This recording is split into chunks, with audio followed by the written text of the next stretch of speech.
Hello গল্পপ্রেমিক viewers, সবাই কেমন আছেন? আশা করি সবাই অনেক ভালো আছেন। ঈদুল আজহা উপলক্ষে আমাদের ভয়েস অফ নয়ন ইউটিউব চ্যানেলে ছোট্ট একটি ক্যাম্পিং চলছে। আর এই ক্যাম্পিংয়ে আপনিও জিতে নিতে পারেন আকর্ষণীয় পুরস্কার এবং গিফট। তো এই ক্যাম্পিংয়ে অংশগ্রহণ করতে হলে আপনাকে ছোট্ট একটি কাজ করতে হবে। চ্যানেলটি সাবস্ক্রাইব করে একটি লাইক দিয়ে কমেন্ট বক্সে গিয়ে আপনার নাম এবং আপনার ফোন নাম্বারের লাস্ট 4 সংখ্যা লিখে কমেন্ট করতে হবে। ঈদুল আজহার 7 দিন পরেই রেফেল ড্র হবে। আপনিও হতে পারেন আমাদের রেফেল ড্রয়ের প্রথম বিজয়ী। তো আর দেরি কিসের? তাহলে এখনই আপনার নাম এবং আপনার ফোন নাম্বারের লাস্ট 4 সংখ্যা লিখে কমেন্ট করুন। ধন্যবাদ, ভালো থাকবেন, সুস্থ থাকবেন আর ভয়েস অফ নয়ন ইউটিউব চ্যানেলের পাশেই থাকবেন। 6 বছরের এক ছোট্ট শিশু রুহান। বাবা মারা গেছেন, এখন মায়ের কাছেই বড় হচ্ছে সে। মা বাগানে কাজ করা সাধারণ একজন মালি, তার কাছেই ছোট রুহান বড় হচ্ছে। মা সারাদিন বাগানে কাজ করেন আর রুহান তার চারপাশে ঘুরে বেড়ায়। তার অনেক শখ, পড়াশোনা করবে, কিন্তু টাকার অভাবে পড়াশোনা করতে পারছে না। পড়াশোনা তো দূরের কথা, খেয়ে বেঁচে থাকাটাই কষ্টকর হয়ে পড়েছে। রুহানের আরও একটা স্বপ্ন আছে, সেটার কথা একটু পরেই বলছি। সারাদিন কাজ করে তার মা বাসায় ফিরলেন। বাসায় ফিরতেই রোহান তার মায়ের আঁচল ধরে বলল, মা, আমি যে বলেছিলাম একটা ফুটবল কিনে আনতে, এনেছো? তখন তার মা মলিন মুখে তাকে জবাব দিলেন, না রে বাবা, আজকে মালিক টাকা দেয়নি তাই কিনতে পারিনি, তবে কালকে কিনে আনবো নিশ্চিত। কালকে বলে বলে আর কতদিন কাটাবে? আমাকে তুমি বলেছিলে বল কিনে দেওয়ার পর একটা বুটও কিনে দিবে, কিন্তু কিছুই তো দিলা না। আপনারা হয়তো ভাবছেন ও ফুটবল আর বুট দিয়ে কি করবে, তাহলে শুনেন। ছোটবেলা থেকে যখন বুঝতে শিখেছে তখন থেকেই ফুটবলের প্রতি তার অদম্য এক ভালোবাসা। ফুটবলকে সে তার নিজের জীবনের চেয়েও বেশি ভালোবাসে। সে চায় বড় হয়ে একজন ফুটবলার হতে, কিন্তু সেটা কি আর সম্ভব? তার মা তাকে একটা বল কিনে দিতে পারছেন না। আর কিভাবে কোন ক্লাবে ভর্তি করবেন, কিভাবে খেলা শিখবে, আর কিভাবে বা ফুটবলার হবে, সব মিলিয়ে তার জীবন কোনো মতে কাটছিল। প্রতিদিনই স্বপ্ন দেখে কালকে হয়তো তার মা তার জন্য বল নিয়ে আসবেন, কিন্তু আজ 1 মাস হলো কালকে কালকে বলে বলে তাকে শান্ত করে রাখছে। পরের দিন তাকে সকালের খাবার খাইয়ে তার মা চলে যায় কাজে, আর রুহান বেরিয়ে যায় তার কাগজের তৈরি একটা বল নিয়ে। সেটা দিয়েই সারাদিন একা একা খেলাধুলা করে। সারাদিন এই বলের পেছনে দৌড়ায়, কাগজের বল দিয়ে নানা রকম ডিবলিং আর শট করে। এটা নিয়ে তার বন্ধুবান্ধব হাসাহাসি করলেও এটা দেখে তার স্বপ্নটাকে সে খুঁজে পায়, নতুন করে বাঁচার অনুপ্রেরণা পায়। 6 বছরের ছেলে আর কী বা বোঝে, তবে সে যতটুকু বুঝেছে তাতেই সে স্থির করে নিয়েছে যে করেই হোক সে ফুটবলার হবে, তারপর শান্ত হবে। কিন্তু ফুটবলার হওয়া কি চাটিখানি কথা? রুহান হাঁটতে হাঁটতে একটা স্কুলের কাছে যায়। সেখানে অনেক ছোট ছোট ছেলেমেয়েরা খেলাধুলা করছিল। রুহান কৌতূহল হয়ে ভিতরে ঢোকে পড়ে, তখন দেখলো তার বয়সী ছেলেরা বুট জার্সি পরে ফুটবল খেলার জন্য তৈরি হচ্ছে। এটা দেখে তার অনেক ইচ্ছে হলো, কিন্তু তার কাছে তো বুট জার্সি কিছুই নেই। তাই সে এক কোণে দাঁড়িয়ে খেলা দেখছিল। খেলা শুরু হলো, হঠাৎ করে একটা ছোট বাচ্চা শট করলে তার দিকে বল ধেয়ে আসে।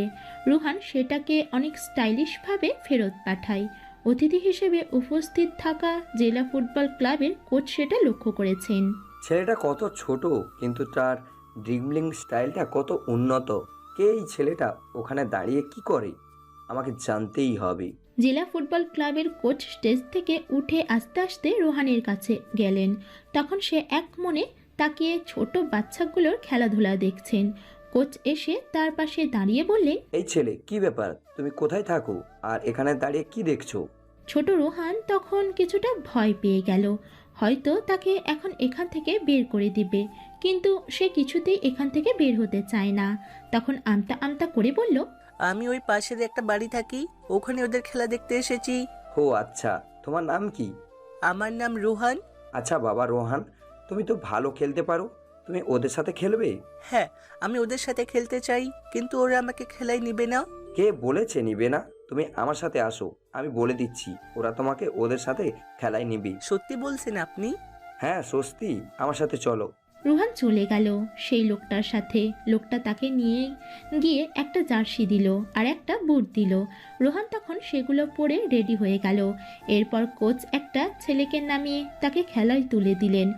সবার দৃষ্টি তার দিকে। রুহান নিজের জীবনে প্রথম এত ভালো বল পেয়ে যেন আকাশে উড়ছিল। সব কিছু তার কাছে স্বপ্নের মতো মনে হচ্ছিল। রুহান নিজের জীবন উজাড় করে খেলছিল। আজ যে তার নিজেকে প্রমাণ করার দিন। রুহানের একের পর এক অসাধারণ ড্রিবলিং দর্শক সারিতে বসে থাকা এই স্কুলের শিক্ষক শিক্ষিকা সহ সকল অতিথিবৃন্দকে মুগ্ধ করছিল। রোহান শেষে একটা গোল করে। সবাই হাততালি দিয়ে তাকে অভিবাদন জানায়। কিন্তু কোচ আরিফ সাহেব অন্য বিষয় নিয়ে চিন্তা করছেন। তিনি যে করেই হোক এই ছেলেকে তার কাছে নিয়ে প্র্যাকটিস করাতে চান। এই ছেলেটার মধ্যে তিনি ভবিষ্যতের কোনো এক নামকরা ফুটবলারকে দেখতে পাচ্ছেন। খেলা শেষে যখন রোহান ফিরে যাচ্ছিল নিজের বাড়ির দিকে, তখন আরিফ সাহেব এসে তার সামনে দাঁড়িয়ে বললেন, এই ছেলে, তুমি কোথায় যাচ্ছ?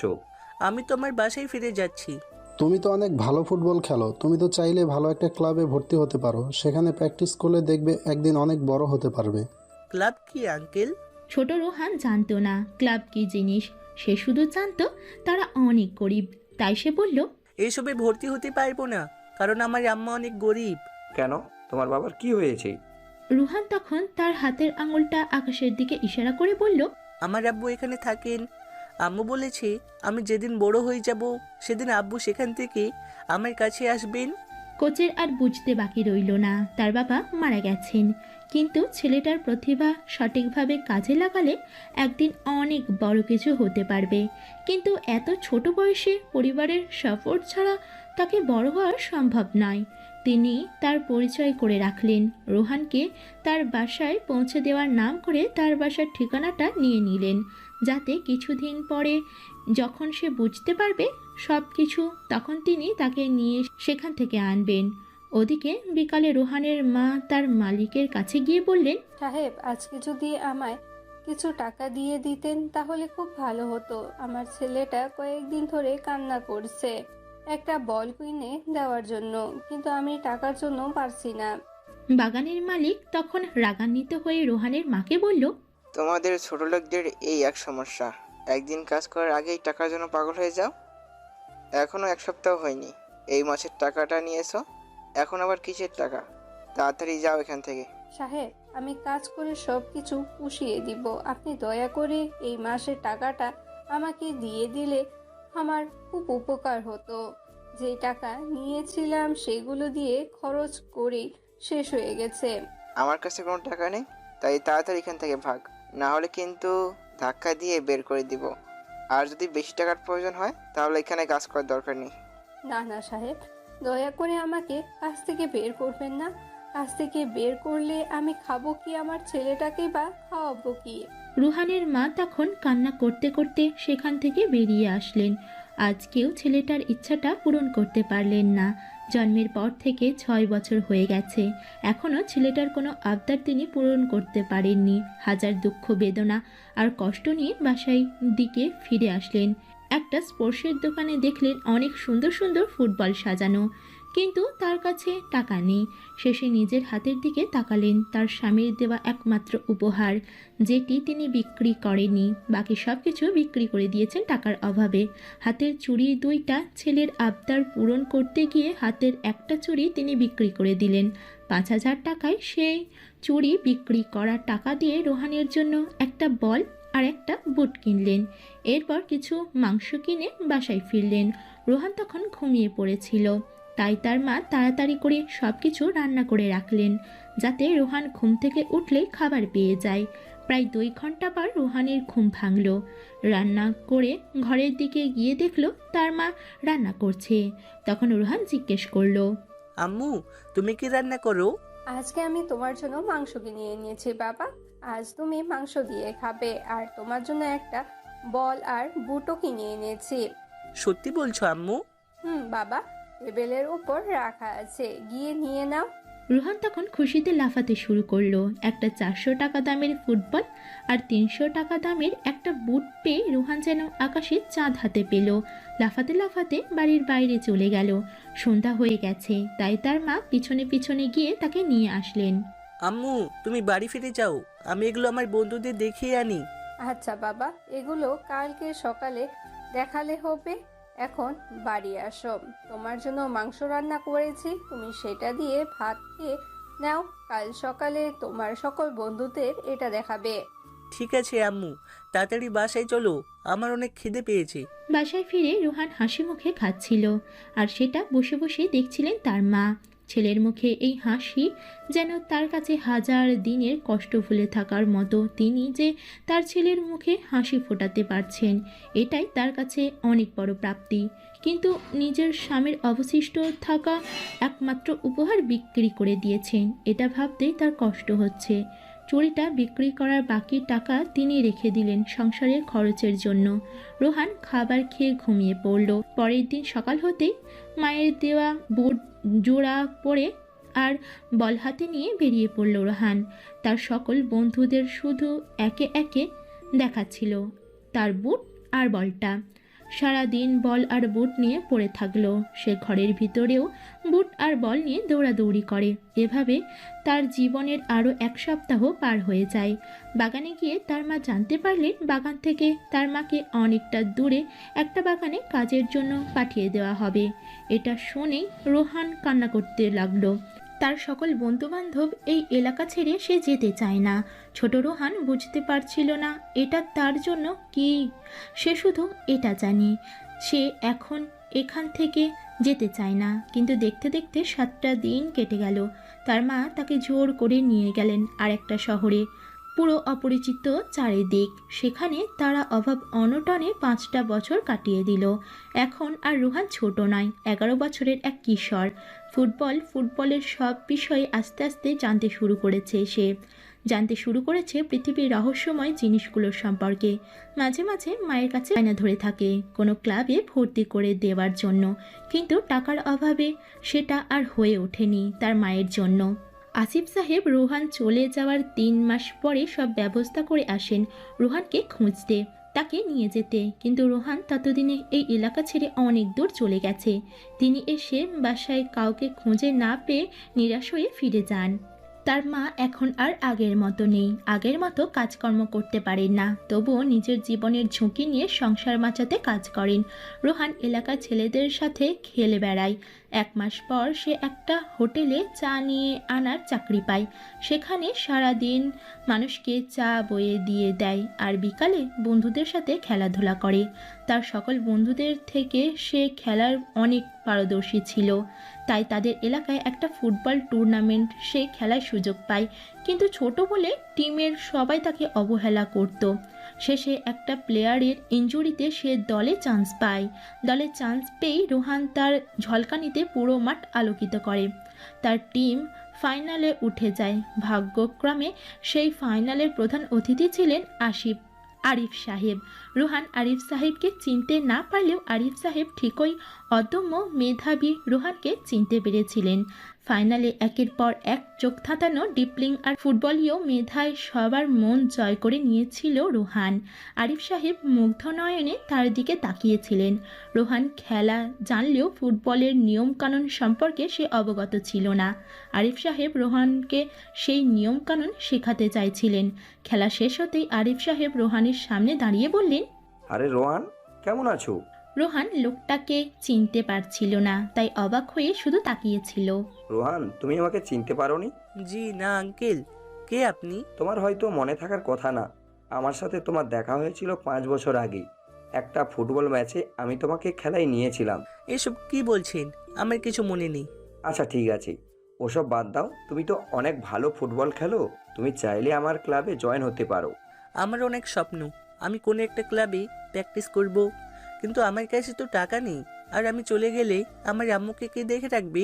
তোমার আম্মু কি তোমাকে খেলতে দিতে চায় না? এমনি খেলতে চাইলে কোনো বাধা দেয় না, কিন্তু কোনো ক্লাবে জয়েন হওয়ার কথা বললে স্পষ্ট না করে দিয়েছে। তাহলে তো খুব চিন্তার বিষয়। আচ্ছা, তুমি আমাকে তোমার বাসায় নিয়ে চলো, আমি তোমার আম্মুর সাথে কথা বলবো। কোনো লাভ নেই, আমার আম্মু যখন একবার বলে দিয়েছি তার মানে ফাইনাল। আচ্ছা, পরে যা হবে দেখা যাবে। এখন নিয়ে চলো আমাকে। আচ্ছা ঠিক আছে, চলেন। এরপর রুহান আরিফ সাহেবকে নিয়ে নিজের বাসায় যায়।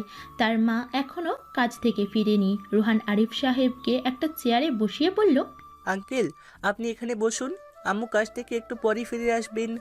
আচ্ছা ঠিক আছে, অপেক্ষা করি। একটু পর রুহানের মা চলে আসলেন। এসে বাসায় ঢুকে একজন লোককে দেখে রুহানকে জিজ্ঞেস করলেন।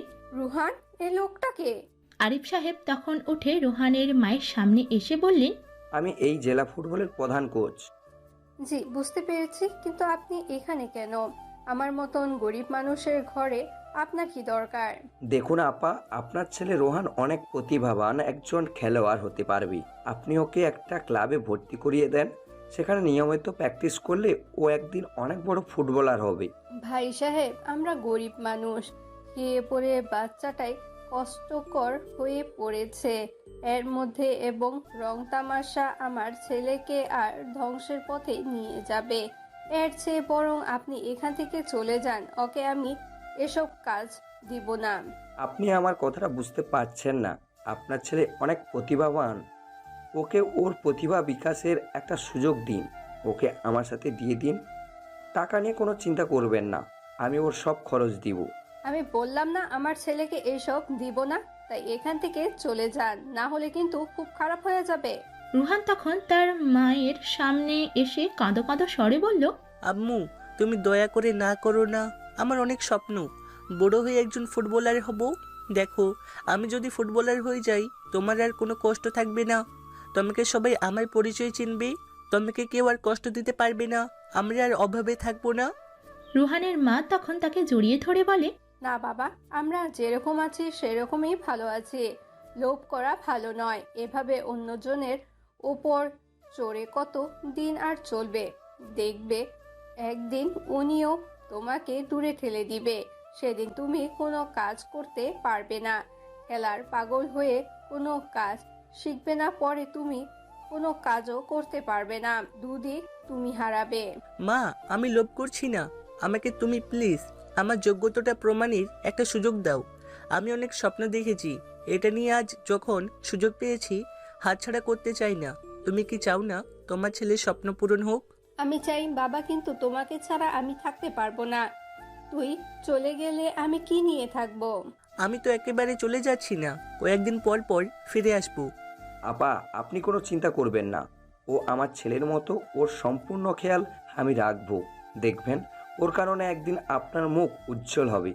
ভাই সাহেব, আপনি দয়া করে আমার ছেলেটাকে একটু দেখে রাখবেন। আমার একটা মাত্র বেঁচে থাকার অবলম্বন এই ছেলেটাই।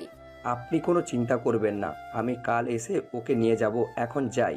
বলি আরিফ সাহেব চলে গেলেন। আর রুহান খুশিতে লাফাতে শুরু করলো। এতদিন পর তার স্বপ্ন পূরণ হতে চলেছে। ছোটবেলা থেকে সে স্বপ্ন দেখে এসেছে, আজ সেই স্বপ্ন তার সামনে হাতছানি দিচ্ছে। ওদিকে ছেলেকে যেতে দিতে চান না রুহানের মা, কিন্তু ছেলের এমন খুশি তিনি নষ্ট করতে চান না। কি করবেন তিনি? রাতে শুয়ে শুয়ে পরের দিনের কথা ভাবছে রুহান, কাল তার জীবনে কি ঘটবে। ওদিকে বাসায় ফিরে আরিফ সাহেব একটা রুম ঠিক করছিলেন। তখন তার মেয়ে তানিয়া আসলো। এসে তার বাবাকে জিজ্ঞেস করলো, আব্বু, আমাদের বাড়িতে কে আসবে? কার জন্য তুমি রুম ঠিক করছো? কাল থেকে এখানে একটা ভাইয়া থাকবে, সে খুব ভালো ফুটবল খেলে। কি মজা, আমিও তো ফুটবল খেলতে চাই। ভাইয়াটা কি আমার সাথে খেলবে? কেন খেলবে না তুমি? একদিন অনেক বড় ফুটবলার হবে, দেখে নিও। তানিয়া আরিফ সাহেবের একমাত্র মেয়ে, বয়স 10 বছর হয়েছে। এর মধ্যেই বাবার সাথে থেকে থেকে ফুটবলের খুঁটিনাটি সব শিখে নিয়েছে। তার অনেক ইচ্ছে বড় হয়ে ফুটবলার হবে। আরিফ সাহেবের মেয়ের ইচ্ছেকে পূর্ণ সমর্থন করেছে। পরের দিন সকাল হতেই আরিফ সাহেব চলে গেলেন রোহানকে আনতে। রোহানও অধীর আগ্রহে অপেক্ষা করছিল তার জন্য। আরিফ সাহেব আসতেই রোহানের মুখে হাসি ফুটল। ওদিকে রোহানের মায়ের ভিতরটা পুড়ে যাচ্ছে। কিছুতেই ছেলেকে তিনি হাতছাড়া করতে চান না, কিন্তু ছেলের এত খুশি তিনি কিভাবে কেড়ে নেবেন। তাই তিনি আরিফ সাহেবের কাছে গিয়ে বললেন, ভাই সাহেব, আমার ছেলেটাকে না নিয়ে গেলে যায় না। ও এখনো অনেক ছোট। ওখানে গিয়ে কার সাথে না কার সাথে থাকবে, কি খাবে, যদি কারোর সাথে মারামারি করে? আপনি অযথাই চিন্তা করছেন। আমি ওকে আমার বাড়িতে নিয়ে যাচ্ছি। আমার বাড়ির কাছেই মাঠ, আপনি কোনো চিন্তা করবেন না। ও প্রতি সপ্তাহে শুক্রবারে এসে আপনার সাথে দেখা করে যাবে। রুহানের মা আর কিছু বলতে পারলেন না। রুহান রেডি হয়ে তার মাকে জড়িয়ে ধরে বলল, মা, দোয়া করো আমার জন্য, যাতে আমি আমার স্বপ্নটা পূরণ করতে পারি। তুমি কোনো চিন্তা করো না, আমি সাবধানে থাকবো। আমার দোয়া সব সময় তোমার মাথার উপরে থাকবে বাবা, তুমি যেখানেই যাও না কেন। রুহান তার মার কাছ থেকে বিদায় নিয়ে বেরিয়ে পড়ল অজানা এক জীবনের দিকে। ওদিকে রুহানের মা তার চলে যাওয়ার দিকে তাকিয়ে মুখ লুকিয়ে কান্না করছেন, কিন্তু ছেলেকে আটকানোর মতো সামর্থ্য তার নেই। রুহান চলে গেল অনেক বড় একটা বাড়ির সামনে। সেখানে যেতেই একটা ছোট মেয়ে দৌড়ে আসলো, অনেক সুন্দর একটা মেয়ে। এর মধ্যে এসেই রুহানের দিকে কেমন করে তাকিয়ে আরিফ সাহেবকে জিজ্ঞেস করলো, আব্বু, এই কি ওই ভাইয়াটা? হ্যাঁ মা, এই হলো সেই ভাইয়াটা, ও তোমার সাথে খেলবে। তানিয়া তখন রুহানের সামনে এসে দাঁড়িয়ে রুহানের দিকে হাত বাড়িয়ে দিয়ে বলল, হ্যালো ভাইয়া, আমি তানিয়া। আমিও তোমার মতো ফুটবল খেলি। রুহান অবাক হয়ে শুধু মেয়েটার দিকে তাকিয়ে আছে। অনেক সুন্দর করে কথা বলে। রুহান হাত বাড়িয়ে হ্যান্ডশেক করলো। এরপর রুহান ভিতরে গেল। অনেক বড় বাড়ি, তার মধ্যে তাকে যে ঘরটাতে থাকতে দেওয়া হয়েছে সেটা তার বাড়ির থেকেও বড়। রুহান এত সব কিছু পেয়ে যাবে এটা সে স্বপ্নেও ভাবেনি। একটু পর তাকে এসে আরিফ সাহেব ডেকে গেলেন খাওয়ার জন্য। টেবিলে গিয়ে সে তো আরও অবাক, এত সব খাবার সে এগুলো জীবনেও দেখেনি। তখন আরিফ সাহেবের স্ত্রী মিস মাহিমা বললেন, কি ব্যাপার বাবা রোহান, দাঁড়িয়ে কি দেখছো? বসো। এগুলো কি সব আমার জন্য চাচি? হ্যাঁ বাবা, এগুলো তোমার জন্যই। বসো, তাড়াতাড়ি খাও, একটু পর তো মাঠে যেতে হবে। রুহান তখন এত সব খাবার দেখে লোভ সামলাতে না পেরে তাড়াহুড়ো করে খেতে লাগলো। এটা দেখে আরিফ সাহেব আর মাহিমা বেগম হাসলেও তানিয়া অবাক হয়ে তার দিকে চেয়ে আছে। তানিয়া রুহানকে এভাবে খেতে দেখে জিজ্ঞেস করলো, ভাইয়া, এরকম করে খাচ্ছ কেন? আস্তে আস্তে খাও। না মামনি, এরকম বলতে নেই, যে যেরকম ইচ্ছে সেরকম করে খাবে। রুহান এই সব শোনার মধ্যে না, সে খেয়ে যাচ্ছে তার মতো করে। বিকালে তাকে নিয়ে আরিফ সাহেব গেলেন ক্লাবের মাঠে। হঠাৎ করে আরিফ সাহেবকে দেখে সব খেলোয়াড় এসে ঘিরে ধরল। আরিফ সাহেব তখন সবার মাঝে কৌশল বিনিময় করে রুহানকে কিভাবে কি করতে হবে সব বুঝিয়ে দিলেন। রুহানকে জার্সি, বুট সব কিছু কিনে দেওয়া হলো। রুহান যখন প্র্যাকটিস করছিল তখন একদিকে তাকিয়ে তার চোখ আটকে যায়, কারণ সেখানে তানিয়া জার্সি, বুট সব পরে প্র্যাকটিস করছে। এই অবস্থায় তাকে অনেক সুন্দর লাগছে। রুহান তখন কৌতূহল হয়ে আরিফ সাহেবকে জিজ্ঞেস করলো, আচ্ছা আঙ্কেল, আপনার মেয়েও কি ফুটবল খেলে? হ্যাঁ, ওর অনেক ইচ্ছা একজন ফুটবলার হবে। আমিও আমার মেয়েকে নিজের ইচ্ছার বিরুদ্ধে কিছু করতে বলি না। এভাবে চলল আরও 7টা বছর। এখন আর রুহান ছোট নয়, পৃথিবীটাকে এখন সে উপলব্ধি করতে পারে। পৃথিবীর সব রহস্যের ভিতরে সেও এক রহস্য। তবে দুঃখ একটাই, আরিফ সাহেব আর বেঁচে নেই, তিনি মারা গেছেন। তার মাও 2 বছর আগে মারা গেছেন। এখন তার আপন বলতে শুধু তানিয়া আর তার মা। তানিয়া ইন্টারের 2য় বর্ষে ভর্তি হয়েছে, এর পাশাপাশি প্র্যাকটিসও করে। আর রুহানকে আরিফ সাহেব বেঁচে থাকতে অনেকবার বলেছেন পড়াশোনা শিখতে, কিন্তু সে তার ধ্যান জ্ঞান সব ফুটবলে দিয়ে রেখেছে। আরিফ সাহেব মারা যাওয়ার পর তাদের পরিবারও কিছুটা আর্থিক সংকটে পড়ে গেছে। আগের মতো চাকচিক্য এখন আর নেই। রুহান সেটা বুঝতে পারছে, তাই নিজে একটা গাড়ির গ্যারেজে ঢুকে গেছে। সারাদিন সেখানে কাজ করে আর বিকালবেলা মাঠে খেলতে যায়। রুহান আগের মতো দেখতে নেই, এখন সে যে কোনো মেয়ের ঘুম হারাম করে দিতে পারে, যেমন লম্বা তেমনি ফর্সা, সব মিলিয়ে যে কোনো কারোর স্বপ্নের রাজকুমার। এদিকে তানিয়া তো প্রথম থেকে কিউটের ডিব্বা। জার্সি পরে যখন প্র্যাকটিসে নামে সব ছেলেরা হাঁ করে তাকিয়ে থাকে, যেমনটা রুহান 7 বছর আগে তাকিয়েছিল। এখনও তার ব্যতিক্রম নয়। সেই তাকিয়ে থাকা যে কখন ভালো লাগা থেকে ভালোবাসায় রূপান্তরিত হয়েছে সেটা জানা নেই তার, কিন্তু শুধু এটা জানে তানিয়াকে এখন এক মুহূর্ত না দেখলে তার ভালো লাগে না। বিকালে নিজের রুমে বসে রেডি হচ্ছিল রুহান, তখন তানিয়া মুখ গোমড়া করে আসলো। তানিয়াকে এভাবে দেখে রুহান গিয়ে জিজ্ঞেস করলো, কি হয়েছে তানিয়া, এমন লাগছে কেন তোমাকে? কিছু হয়নি ভাইয়া, তুমি কি প্র্যাকটিসে যাচ্ছ? কি হয়েছে আমাকে কি বলা যায় না? বলো, কি হয়েছে তোমায়? তানিয়া তখন কাঁদো কাঁদো সুরে রুহানকে বলল, ভাইয়া, আমি পড়াশোনা করতে চাই, কিন্তু আম্মু বলেছে আমাকে নাকি আর পড়তে হবে না, আমার জন্য ছেলে দেখছে। কেন, কি হয়েছে? পড়তে দেবে না কেন? কি সমস্যা? আর তোমার তো এখনো বিয়ের বয়স হয়নি। আমি ইন্টার ফার্স্ট ইয়ার থেকে সেকেন্ড ইয়ারে ভর্তি হব। এখন ভর্তি ফির জন্য টাকা দিতে বলছিলাম আম্মুকে, কিন্তু আম্মু তখন বলছে আমার আর পড়া লাগবে না, তার কাছে টাকা নেই। রোহান তখন বুঝতে পারল এটা ওনার মুখের কথা নয়, টাকার অভাবে এমনটা বলছেন। রোহান তখন হাসি মুখে তানিয়াকে বলল, এভাবে মন খারাপ করো না, আমি আন্টির সাথে কথা বলবো, আর টাকা লাগলে আমি দিব। কত টাকার দরকার? 5,000 টাকা দরকার, ভর্তি ফি আর প্রথম মাসের বেতন। রোহান কিছুটা চিন্তায় পড়ে গেল। এত টাকা সে কোথায় পাবে? সারাদিন গ্যারেজে কাজ করে তাকে 3 থেকে 400 টাকা দেয়। সেই টাকা জমিয়ে মাঝে মাঝে খরচ আনে, কিন্তু একসাথে এত টাকা তাকে কে দিবে? কিন্তু তবুও সে হাসি মুখে তানিয়াকে বলল, মাত্র 5,000 টাকা? এটা নিয়ে তো চিন্তা কিসের? আমি আছি কি করতে? তুমি কোনো চিন্তা করো না, আমি তোমার ভর্তির ফি এর টাকা দিব। তানিয়া তখন খুশিতে রোহানকে জড়িয়ে ধরল। I am really happy. Rohan যেন বিদ্যুতের শক খেল। তানিয়া তাকে জড়িয়ে ধরতেই তার পুরো শরীর অদ্ভুত এক শিহরণ জেগে উঠল। সে তানিয়াকে ছাড়িয়ে নিয়ে বলল, তুমি আজ প্র্যাকটিসে যাবে না? ভালো লাগছিল না চিন্তায়, কিন্তু এখন যাব। তাহলে দাঁড়িয়ে কি দেখছো? তাড়াতাড়ি গিয়ে রেডি হও। আচ্ছা ঠিক আছে, তুমি 2 মিনিট ওয়েট করো, আমি রেডি হয়ে আসছি। ওকে, তাড়াতাড়ি যাও। এরপর রোহান নিচে গেল তানিয়ার মায়ের সাথে কথা বলতে। তানিয়ার মা তখন কিচেনে রান্না করছিল। রোহানকে আসতে দেখে জিজ্ঞেস করলেন, কি রে রোহান, কিছু লাগবে তোর? না আন্টি, কিছু লাগবে না, আসলে একটা কথা বলতে এসেছিলাম। কি কথা বল? তুমি কি তানিয়াকে বিয়ে দেওয়ার কথা বলছো? কথাটা শোনা মাত্র তানিয়ার মায়ের মুখটা কালো হয়ে গেল। হ্যাঁ বলছি, সংসারের অবস্থা ভালো না, এখন পড়াশোনার পেছনে এত টাকা খরচ করা সম্ভব নয়। তাই বলে ওকে বিয়ে দেওয়ার কথা বলবে? সবেমাত্র 17 বছর হয়েছে, এর মধ্যে ওকে বিয়ে দিয়ে দিবে? কি করব বাবা, সংসার যে আর টেনে নিয়ে যাওয়া সম্ভব হচ্ছে না। তুমি কোনো চিন্তা করো না আন্টি, ওর পড়াশোনার সব খরচ আমি দিব।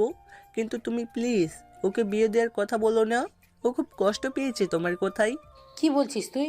টাকা কোথায় পাবি? আমি যেখানে কাজ করি সেখানে আরও 2 ঘন্টা বেশি কাজ করলে টাকা ম্যানেজ হয়ে যাবে। তুমি কোনো চিন্তা করো না, সব কিছু আমি দেখছি। কিন্তু বাবা। কোনো কিন্তু না আন্টি, তোমরা আমাকে ছোটোবেলা থেকে 7টা বছর আগলে রেখেছো, আমার সব খরচপাতি দিয়েছো, কিন্তু আমি তোমাদের জন্য কিছুই করতে পারিনি। এখন যখন তোমরা বিপদে পড়েছো, আমার উচিত তোমাদের জন্য কিছু করার। তাদের কথার মধ্যেখানে তানিয়া চলে আসে। তানিয়া এসে দাঁড়াতেই রোহান বলে, তুমি রেডি হয়ে গেছো? চলো। এরপর রোহান আর তানিয়া বেরিয়ে গেল প্র্যাকটিস শেষে। বাসায় ফেরার সময় তানিয়া বলল, ভাইয়া আজকে 20 তারিখ, আমার কিন্তু 25 তারিখ ফিয়ের টাকাটা লাগবে। আচ্ছা, আমি বলেছি তো, তুমি কোনো চিন্তা করো না, আল্লাহ একটা না একটা ব্যবস্থা ঠিকই করে দেবেন। তানিয়াকে বাসায় দিয়ে রোহান বেরিয়ে গেল তার গ্যারেজের দিকে। সেখানে পৌঁছে তার মালিকের সাথে কথা বলবে। তাকে রাতের বেলা এখানে দেখে গ্যারেজ মালিক ইমরান সাহেব অবাক হলেন। তিনি রোহানকে খুব পছন্দ করেন, কারণ সে কখনো কাজে ফাঁকি দেয় না। ইমরান সাহেব রোহানকে জিজ্ঞেস করলেন, কি ব্যাপার রোহান, তুমি এই রাতের বেলা এখানে কেন? কোনো দরকার? আসলে ভাইয়া হয়েছে কি, আমার অনেক টাকার দরকার। আমাকে কি শুধু বিকেলে ছুটি দিয়ে আবার রাতে কাজে নেবেন? আমি সকালে এসে বিকেলে চলে যাব, এরপর সন্ধ্যার পর আবার আসবো। এই বয়সে একটা ছেলের মুখে এইরকম একটা কথা শুনে অবাক হলেন ইমরান সাহেব। আশ্চর্য হয়ে জিজ্ঞেস করলেন, তুমি তো এত কাজ করতে পারবে না, আর এত কাজ করলে তো তুমি অসুস্থ হয়ে যাবে। তোমার এত টাকার দরকার কেন? টাকা দিয়ে কি করবে? ভাই, আমার কিছু হবে না, আমি কাজ করতে পারবো, আমার পরিবারের টাকার দরকার। আচ্ছা ঠিক আছে, এখন থেকে কি কাজ শুরু করবে? জি ভাই, আমি কাজ করার জন্য এসেছি। তাহলে শুরু করো। ধন্যবাদ ভাই।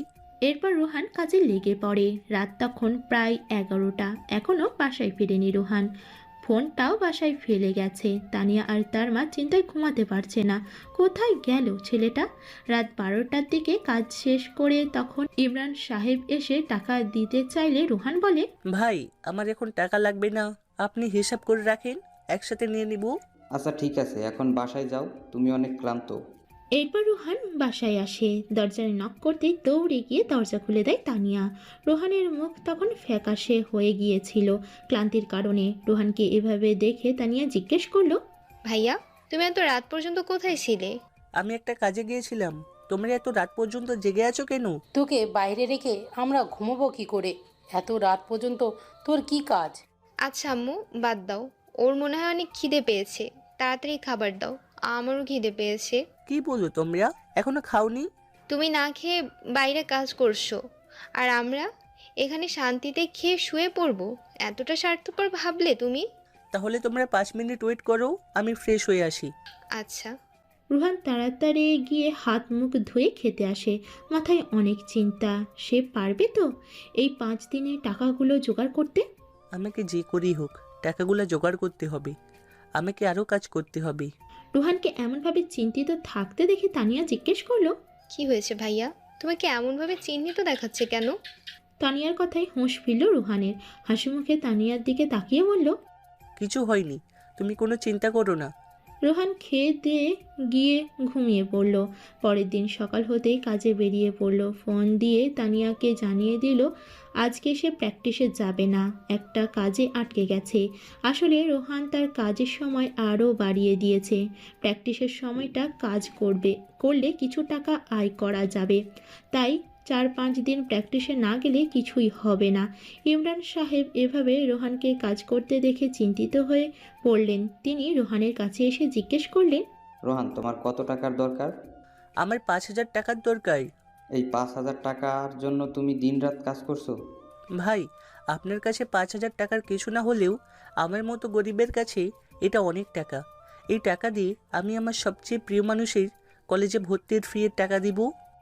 আচ্ছা, তুমি কাজ করে যাবার সময় আমার সাথে দেখা করে যেও। ঠিক আছে ভাইয়া। রোহান এতটাই ক্লান্ত ছিল যে ঠিকমতো দাঁড়াতে পারছিল না। তাই রাত 8টার দিকে কাজ শেষ করে ইমরান সাহেবের রুমে গেল।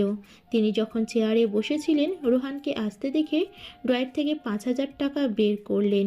রোহান ইমরান সাহেবের সামনে এসে বলল, ভাই, আমাকে বলেছিলেন কাজ শেষে দেখা করার জন্য। হ্যাঁ, তোমাকে আমি যে জন্য তোমাকে ডেকেছিলাম এই টাকাগুলো নাও, তোমার দরকারে খরচ করে নিও। রোহানের দিকে 5,000 টাকা এগিয়ে দিয়ে বললেন ইমরান সাহেব। টাকাগুলো দেখে রোহান আশ্চর্য হয়ে জিজ্ঞেস করলো, ভাই, এই টাকাগুলো দিয়ে আমি কি করব?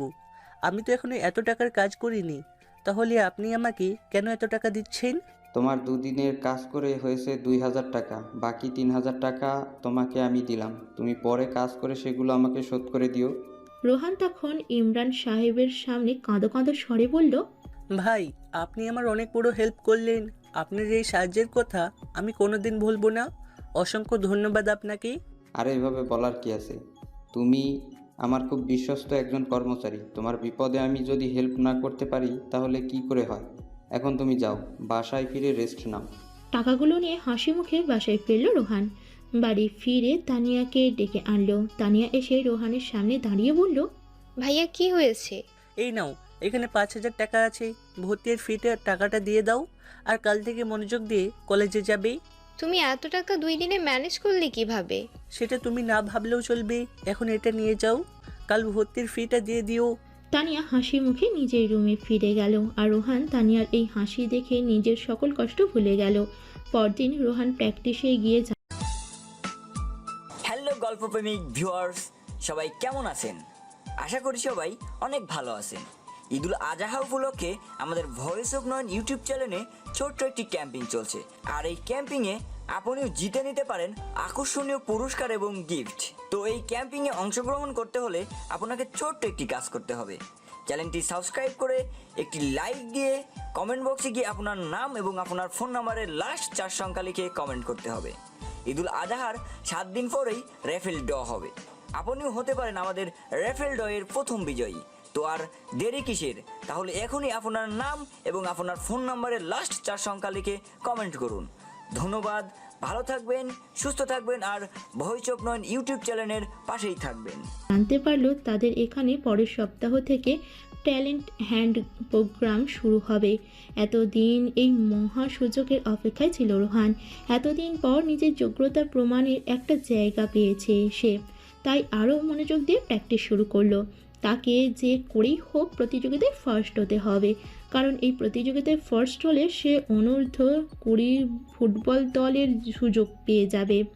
ওদিকে তানিয়াও মনোযোগ দিয়ে প্র্যাকটিস করছে, কারণ এটা শুধু ছেলেদের জন্য না, এই সুযোগটা মেয়েদের জন্য।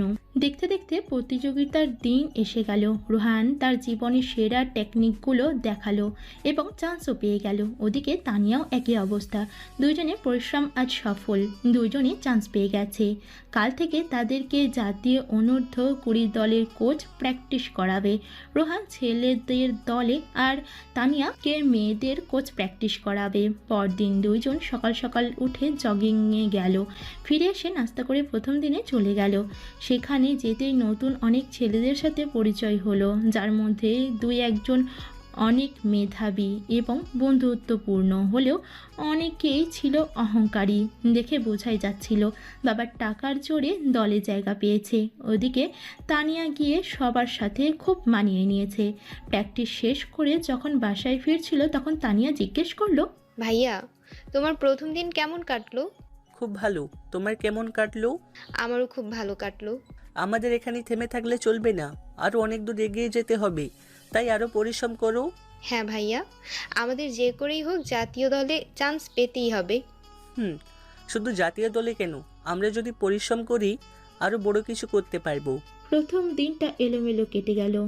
এতদিন তারা ক্লাবে টাকা দিয়ে প্র্যাকটিস করে এসেছে, কিন্তু এখন থেকে তার অনূর্ধ্ব 20 দলের অন্তর্ভুক্ত, তাই তাদেরকে নির্ধারিত পরিমাণ টাকা দেওয়া হবে। পরের দিন সকাল হতেই তারা প্র্যাকটিসের উদ্দেশ্যে রওনা দিল। তাদের এখনও বড় কোনো ব্যবস্থা করা হয়নি, যেহেতু অনেক খেলোয়াড়, তাই এক মাঠের একটা গ্রাউন্ডে তাদের দুই দলের প্র্যাকটিস হচ্ছিল। তানিয়া প্র্যাকটিসে যেতেই রোহানের দলের একজন খেলোয়াড়কে দেখলো। অনেক সুন্দর ছেলেটা বারবার তানিয়ার দিকে তাকাচ্ছিল। তানিয়াও একটু পর পর ছেলেটার দিকে তাকাচ্ছিল। একটু পর ছেলেটা তানিয়ার কাছে এসে জিজ্ঞেস করলো, হ্যালো, আমি রিয়াদ। তোমার নাম? আমার নাম তানিয়া। বাহ, অনেক সুন্দর নাম তো। তোমার নামের মতো তুমিও কিন্তু দেখতে অনেক সুন্দর। আপনি কি ফ্লার্ট করার চেষ্টা করেছেন? ধরে নাও এমনটাই। তোমাকে প্রথম দেখাতেই আমি তো শেষ হয়ে গেছি। এক কথায় আমি তোমার প্রেমে পড়ে গেছি। ও মা, তাই? এক দেখাতেই যে কারোর প্রেমে পড়ে যান আপনি? না, আগে কারোর প্রেমে পড়িনি, তবে তোমাকে দেখার পর থেকে তোমার প্রেমে পড়ে গেছি। তানিয়া তখন মুচকি হাসলো। রিয়াদ এটা দেখে তানিয়ার দিকে হাত বাড়িয়ে বলল, তোমার হাসি, তোমার কথা বলা সব কিছুই আমাকে আরও মুগ্ধ করে তুলেছে। আমি মনে হয় এখনই হার্ট অ্যাটাক করে মরে যাব। তুমি প্লিজ আমার ভালোবাসার প্রস্তাব গ্রহণ করো।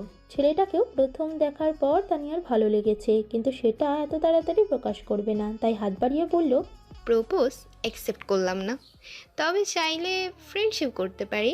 খাইতে চাইলাম মাংস দিয়ে ভাত, আর তুমি শেষে কিনা ডাল দিয়ে খাইয়ে দিলে। যাক, পেটটা তো ভরবে, যাই দিয়েই খাই না কেন। ছেলেটার কথা শুনে তানিয়া তখন হাসতে হাসতে বলল, আপনি কিন্তু অনেক সুন্দর করে কথা বলেন আর অনেক হাসাতে পারেন। যাক, আমার একটা জিনিস তবু তোমার ভালো লাগলো। আচ্ছা, এখন তাহলে আসি, আমার প্র্যাকটিসের সময় হয়ে গেছে।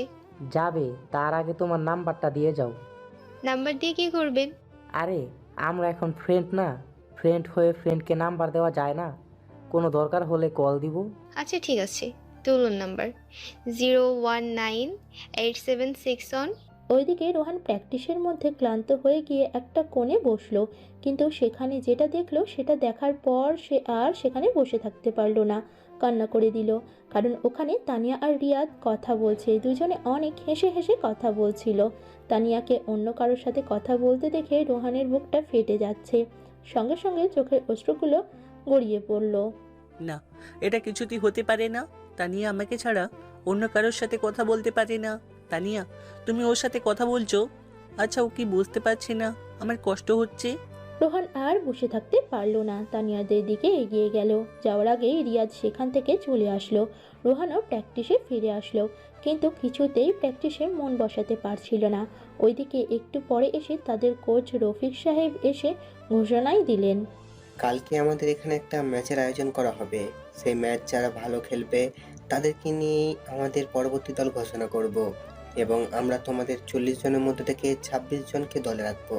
তারাই আগামীতে নেপাল এবং ভুটানের সাথে অনুষ্ঠিত হওয়া অনূর্ধ্ব 20তম আন্তর্জাতিক প্রতি ম্যাচে খেলার সুযোগ পাবে। তাই কালকে সকাল 10টার সবাই মাঠে উপস্থিত থাকবে। রোহান অন্যদিন হলে হয়তো এই ঘোষণাটা শুনে খুশিতে লাফাতে শুরু করত, কিন্তু আজ তার মনে অন্য একটা বেদনা এসে যোগ হয়েছে। তার সবচেয়ে প্রিয় মানুষটাকে হারিয়ে যেতে বসেছে। বিকেলে প্র্যাকটিস শেষ হওয়ার পর একসাথে রিকশায় করে বাসায় ফিরছিল তানিয়া আর রোহান। রোহান আজ কোনো কথা বলছে না। তানিয়া রোহানকে এভাবে বসে থাকতে দেখে জিজ্ঞেস করলো, ভাইয়া তুমি কোনো কথা বলছো না কেন? আর তোমাকে আজ এত মন মরা দেখাচ্ছে কেন? তোমার কি কিছু হয়েছে? আচ্ছা তানিয়া, তোমাকে একটা কথা জিজ্ঞাসা করি, সত্যি করে বলবা? কি বলবো, বলো ভাইয়া। আমাকে তোমার কেমন লাগে? কেমন লাগবে মানে কি? তুমি তো আমার ভাইয়ের মতো, সবসময় আমাকে আগলে রাখো। রোহান বুঝতে পারলো তানিয়া তাকে ভাইয়ের চেয়ে বেশি কিছু ভাবে না, তাই চুপচাপ বসে রইল। তানিয়া আবার জিজ্ঞেস করলো, কি হয়েছে ভাইয়া? এই কথাটা জিজ্ঞেস করলে কেন? কিছু কি হয়েছে? না, কিছু হয়নি, এমনি জিজ্ঞাসা করলাম। বাসায় ফিরে খাওয়া দাওয়া করে বিছানায় বসেছিল তানিয়া, তখন রিয়াদের কল। তানিয়া অপরিচিত নাম্বার দেখে রিসিভ করে বলল, হ্যালো, আসসালামু আলাইকুম। কে বলছেন? গেস করো তো কে বলছি আমি। আজব তো, হঠাৎ করে ফোন দিয়ে বলছেন কে আপনি বলবো? আমি কি করে বলবো আপনি কে? আপনি আপনার পরিচয়টা দিন। আর আপনি আমার নাম্বার কই পাইলেন? এই সকালে কথা হলো আর এখনই ভুলে গেলে? তুমি তো নিজেই আমাকে তোমার নাম্বারটা দিলে। ও, তার মানে আপনি ওই লোকটা। তা কি জন্য ফোন দিয়েছেন? না, এমনি ভাবলাম তুমি কি করো, খোঁজ খবর নেই। কিছু না, এমনি বসে আছি। আপনি কি করেন? আমি তো এখন মহাশূন্যে এসেছি রকেটে করে। তানিয়া রিয়াদের কথায় হাসতে হাসতে বলল, তাই সন্ধ্যাবেলা মহাশূন্যতে কি করতেছেন? এখানে বসে এলিয়েনদের সাথে একটা প্ল্যান করছি। তা কি বিষয়ে প্ল্যান করছেন, তাও আবার এলিয়েনদের সাথে? না, তাদের সাথে আমি প্ল্যান করছি কিভাবে আজকে সকালে দেখা পরীটাকে উড়িয়ে নিয়ে আসা যায় সেই নিয়ে। ও না, তাই নাকি? তা আপনার এলিয়েন মহাদয়রা কি কোনো বুদ্ধি দিল আপনাকে? হ্যাঁ, তারা অনেক বুদ্ধি দিয়েছে, কিন্তু আমার কোনোটাই পছন্দ হচ্ছে না, কারণ আমি পরীটাকে তার সম্মতিতে উড়িয়ে নিয়ে আসতে চাই। আচ্ছা, তো আপনি আপনার পরীকে উড়িয়ে নেওয়ার প্ল্যান করেন। আমি ফোনটা রাখছি। এত তাড়াতাড়ি ফোনটা রেখে কি করবা? বয়ফ্রেন্ডকে কল দিবা? ধুর, আমার তো কোনো বয়ফ্রেন্ডই নেই। এটা কিন্তু তুমি ডাহা একটা মিথ্যা কথা বললে। সত্যি আমার কোনো বয়ফ্রেন্ড নেই। মানুষ মানুষকে বোকা পেলে কত কিছুই না বুঝিয়ে চলে যায়, সেই রকম আমাকেও বোঝানোর প্ল্যান করতেছো। আমি কি কিছু বুঝি না? ধুর, আপনার সাথে কথা বলাটাই আমার ভুল। এসব কথা যখন বলছিল দুইজন, তখন পরের দিনের ম্যাচের কথা আলোচনা করতে আসছিল রোহান। এসে দরজার আড়ালে দাঁড়িয়ে এইসব শুনে কান্না করতে করতে ফিরে গেল রোহান। রুমে শুয়ে কান্না করছিল সে। তানিয়া আমার সাথে কি করে এটা করতে পারলো? কিভাবে এভাবে গড়ে তোলা ভালোবাসাটাকে মাটিতে মিশিয়ে দিল? কিভাবে এটা করতে পারলো? আর ওকেই বা দোষ দিয়ে কী লাভ? আমি তো নিজের ভালোবাসা কখনো তার সামনে প্রকাশ করিনি। আমি কিভাবে এত বড় একটা ভুল করতে পারলাম? এসব ভেবে ভেবে কখন জানি ঘুমিয়ে গেছে, খেয়াল নেই। রাত 10টার দিকে খেতে বসে তানিয়া রোহানকে ডাকতে এসে দেখে রোহান ঘুমিয়ে গেছে। ডাকবে কি ডাকবে না চিন্তা করছিল, শেষে না ডেকে খাবার এনে টেবিলে রেখে চলে যায় তানিয়া। রাত 12টার দিকে ঘুম ভাঙল রোহানের। উঠে দেখে টেবিলের ওপর খাবার রাখা। রোহান উঠে খেয়ে আবার শুয়ে পড়ল, কিন্তু ঘুম আসছিল না, বারবার শুধু নিজেকে ধিক্কার দিচ্ছিল। ব্যালকনিতে গিয়ে চেয়ারে বসে অন্ধকারে মেঘাচ্ছন্ন আকাশটা দেখছিল। চলছিলামও বেশ ভালোই, হঠাৎ করে জীবনে এলে তুমি। স্বপ্নের রাজ্য ভাসিয়ে দিয়ে কি করেছিলাম বলতে পারো তুমি? চলেই যদি যাবে তুমি, তবে কেন এসেছিলে আমার এই সাজানো জীবনে? ভালোই তো ছিলাম একা। আমার এই জীবনে একাই পথ চলতে শিখেছিলাম। এখন আমি শুধু একা। এই একাকিত্ব জীবনের পথ বড় বেশি আঁকা বাঁকা। যেতে হবে আমায় একা একা। দুঃখ নেই, তাতে তুমি তো ভালো আছো। তা দেখে চলে যাবে আমার সারাটা দিনের মেঘলা আকাশ বৃষ্টি। ভালোবাসলেও তোমাকে বলবো না, জানি বললেও তুমি শুনবে না, শুনলেও তোমার কিছু আসে যায় না, কারণ আমি আজ নিঃস্ব, বড়ই নিঃস্ব। এসব ভাবছিল, ভাবতে ভাবতে কখন চেয়ারে ঘুমিয়ে পড়ল, কখন যে চেয়ার থেকে পড়ে মেঝেতে শুয়েছে খেয়াল নেই। সকাল হতেই তানিয়া দেখতে এলো রোহান খেয়েছে কিনা। দরজা লক করা নেই, তাই ঢুকে দেখলো খেয়েছে, কিন্তু রোহান কোথায়? ওয়াশরুমে নেই। শেষে ব্যালকনিতে এসে এভাবে শুয়ে থাকতে দেখে হাত দিয়ে ধাক্কা দিতে দিতে বলল, ভাইয়া, এই ভাইয়া, এভাবে শুয়ে আছো কেন? ওঠো। রোহান গভীর ঘুমে আচ্ছন্ন। ঘুমের ঘোরে তানিয়ার হাতটা শক্ত করে নিজের বুকের সাথে চেপে ধরে। মন পাখি, তুই বুঝলি না রে আমার মনের কথা। বোঝার মতো হয়নি রে তোর ক্ষমতা। বুঝবি যখন থাকবো না রে, যাবো অনেক দূরে, তখন পাখি কাঁদবে রে তুই চোখের ফানি ফেলে। এই ভাইয়া, কি সব আবল তাবল বকছো? এই ভাইয়া। এবার একটু জোরে ধাক্কা দিল, তাই হকচকিয়ে উঠল রোহান। তানিয়ার হাত এখনো জড়িয়ে ধরে আছে। খেয়াল আসতেই ঝটকা দিয়ে সরিয়ে দিল রোহান। রোহানের এই ব্যবহারে অদ্ভুত লাগলো তানিয়ার কাছে। তখন তানিয়া বলল, ভাইয়া, তোমার কি হয়েছে? ঘুমের মধ্যেও কি যেন বকছিলে, কি হয়েছে তোমার? রোহান কিছুটা ভয় পেয়ে যায়, কি না কি বলে ফেলেছে ঘুমের মধ্যে। তাই তানিয়াকে জিজ্ঞেস করলো, ঘুমের মধ্যে আমি আবার কি বলবো? তুমি কি কিছু শুনতে পেয়েছিলে? হ্যাঁ, কি জানি। মন পাখি, তুই বুঝলি না রে আমার মনের কথা। বোঝার মতো হয়নি রে তোর ক্ষমতা। বুঝবি যখন থাকবো না রে, যাব অনেক দূর, তখন পাখি কাঁদবি রে তুই চোখের পানি ফেলে। এই কথাটা বলছিলা?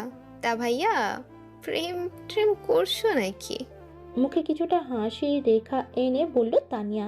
এটা শুনে রোহানের বুকটা ফেটে যাচ্ছে। যার জন্য করে চুরি সেই বলে চোর, এমন অবস্থা এখন তার। তবুও মুখের কোণে হাসির ঝলক এনে বলল, না, আমি প্রেম করলে কি তুমি জানতা না? তা অবশ্য ঠিক। রোহান ভাবলো এই সুযোগে রিয়াদের কথাটা জিজ্ঞেস করে নেবে, কিন্তু যদি কিছু মনে করে। জিজ্ঞাসা করব নাকি না? আচ্ছা বাদ দি।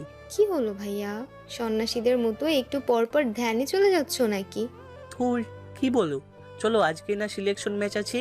হ্যাঁ, তাড়াতাড়ি রেডি হয়ে নাও, আমিও রেডি হয়ে নিচ্ছি। এরপর দুজনেই রেডি হয়ে বেরিয়ে পড়ল মাঠে। পৌঁছাতে রিয়াদের সাথে দেখা। রিয়াদ এগিয়ে আসছে তাদের দিকে। রোহান এটা সহ্য করতে পারছে না, তাই সে পাশ কাটিয়ে চলে গেল। রিয়াদ তানিয়ার কাছে এসে বলল, কি ব্যাপার?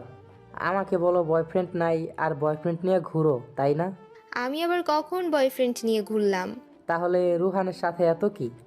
আরে, ও তো আমার ভাইয়ের মতো, আমাদের বাসায় ছোট থেকে থাকে। ভাইয়ের মতো ভাই তো না। আপনি এরকম করে কথা বলছেন কেন? আচ্ছা, তোমাদের আজকে ম্যাচ আছে তো?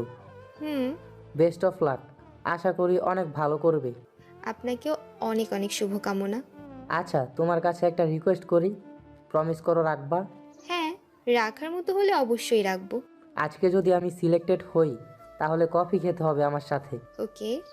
ওইদিকে রোহান নিজের বুটের ফিতা বাঁধছিল আর তাকিয়ে দেখছিল তাদের দিকে। ইস, জীবনটা যদি পেন্সিল দিয়ে লেখা হতো, তবে কষ্ট আর দুঃখগুলো রাবার দিয়ে মুছে ফেলে নতুন করে আবার লিখতাম। কিন্তু জীবনটা তো এমন এক কলম দিয়ে লেখা, যে কলমের দাগ কখনো মেটানো সম্ভব নয়। যে পথে তোমার সাথে রোজ হতো দেখা, সে পথে আজ আমি আছি শুধু একা। যে মনে ছিলে তুমি, ছিলে না আর কেউ, সে মনে আজ শুধু বেদনার ঢেউ। যে চোখে প্রতি রাতে স্বপ্ন তুমি ছিলে, সেই দুটি চোখ আজ ভাসে শুধু জলে। যে আশা ছিল আমার আজ সবই উপূর্ণতা। একটা দীর্ঘশ্বাস ফেলে সেদিক থেকে চোখ ফিরিয়ে নিল। ভালোবাসা হলো এমন একটি মায়া, তুমি যত দূরে যাবে যাবে ততই কাছে টানবে, যত ভুলে যাবে ততই মনে পড়বে, আর যতটুকু হাসবে তার থেকে বেশি কাঁদবে। প্রতিটি জীবন একটি সম্পর্কের কাছে দুর্বল থাকে, যেখানে কিছু অবুঝ সরলতা আর কিছু বর্ণিল মুখের ভাষা জীবনকে স্বার্থহীনভাবে কাঁদায়, যা কেউ দেখে না। এই অবস্থা এখন রোহানের। না পারছে নিজের ভালোবাসার বহিঃপ্রকাশ করতে, আর না পারছে এগুলো সহ্য করতে। এর মধ্যে তাদের ডাক পড়ল। ম্যাচের মধ্যে রোহান খেলতে নামলো, কিন্তু কিছুতেই যেন খেলতে পারছিল না। আনমনে শুধু মাঠে হাঁটছিল। তখন রিয়াদ কোথা থেকে এসে মারাত্মকভাবে ট্র্যাকল করে তাকে। রোহান চিৎকার করে ওঠে, পায়ে প্রচণ্ড পরিমাণ ব্যথা পেয়েছে। মাঠে লুটিয়ে পড়ল সে। সঙ্গে সঙ্গে 4 জন লোক এসে তাকে বাইরে নিয়ে যায় হাসপাতালের ওদিকে। এসবের খবর নেই তানিয়ার। পাশেই মাঠেই তাদের ম্যাচ হচ্ছে। তানিয়া অনেক ভালো খেলে, 2 গোল একাই করে, নিজের টিমকে জেতায় এবং সে পার্মানেন্টলি দলে জায়গা করে নেয়। ওইদিকে রোহান ইনজুরিতে পড়ায় তাকে রেখেই দল ঘোষণা করেন কোচ। রোহান একথা শুনে যেন আরও ভেঙে পড়ল। জীবনের রাস্তায় একা একা হেঁটে যাওয়া কঠিন কাজ নয়, কিন্তু কারো হাত ধরে অনেকটা পথ এগিয়ে যাওয়ার পরে সেখান থেকে একা একা ফিরে আসা খুবই কঠিন। রোহান হয়তো জানায়নি তার ভালোবাসার কথা তানিয়াকে, কিন্তু তাকে নিয়ে অনেক স্বপ্নের খেলা ঘর বানিয়ে রেখেছিল, সেগুলো আজ নিমেষেই ভেঙে গেল। রোহানকে একটা হাসপাতালে নেওয়ার পর পা বুটের নিচের অংশ লাগার কারণে কিছুটা কেটে গেছে। হাসপাতালের বেডে শুয়ে আছে রোহান। ওদিকে রিয়াদ আর তানিয়া একে অপরকে অভিনন্দন জানাচ্ছে। রিয়াদ তানিয়ার কাছে এসে বলে, আমি তো সিলেক্টেড হয়ে গেছি, এখন আমার রিকোয়েস্টটা তোমাকে রাখতেই হবে। ওকে চলেন। এরপর তানিয়া আর রিয়াদ চলে যায় একটা কফি শপে। সেখানে কফি খেতে খেতে তানিয়া জিজ্ঞেস করলো, আচ্ছা রোহান ভাইয়ার কি খবর? ও নিশ্চয়ই সিলেক্ট হয়েছে। না, ও সিলেক্ট হয়নি। কি কি বলছো? কেন? ও তো ম্যাচ শুরু হইতেই ইনজুরিতে পড়ে গেছে, এখন মনে হয় হাসপাতালে নেওয়া হয়েছে। কি কি বলছো? ওর কি হয়েছে? এতটা এক্সাইটেড হয়ে যাওয়ার কিছু নেই, সামান্য পায়ে আঘাত লাগছে। কিন্তু ওর তো অনেক আশা ছিল এই ম্যাচটা নিয়ে, কেউ কে এত বাজেভাবে ট্র্যাকল করলো? আরে ওটা ওর দোষ ছিল, আমি হালকা ট্রেকল করছি, উল্টো আমাকে ধাক্কা দিতে গিয়েই পড়ে গেছে। আমার ওকে দেখতে যাওয়া উচিত। তাহলে আমার কি হবে? তোমাকে রিকোয়েস্ট করে এখানে আনলাম। সরি, নেক্সট টাইম অবশ্যই। এরপর তানিয়া দৌড়ে সেখান থেকে বেরিয়ে খোঁজ নিল রোহান কোন হাসপাতালে আছে। এরপর সেখানে গেল আর রিয়াদ কফির কাপে চুমুক দিয়ে হাসতে হাসতে বলল, ঘুঘু, তুমি আমার ফাঁদে পা দিতে শুরু করছো, এখন দেখবে এই রিয়াদ কি জিনিস। তানিয়া রোহানের হাসপাতালে গেল। রোহান তখন চুপচাপ শুয়েছিল।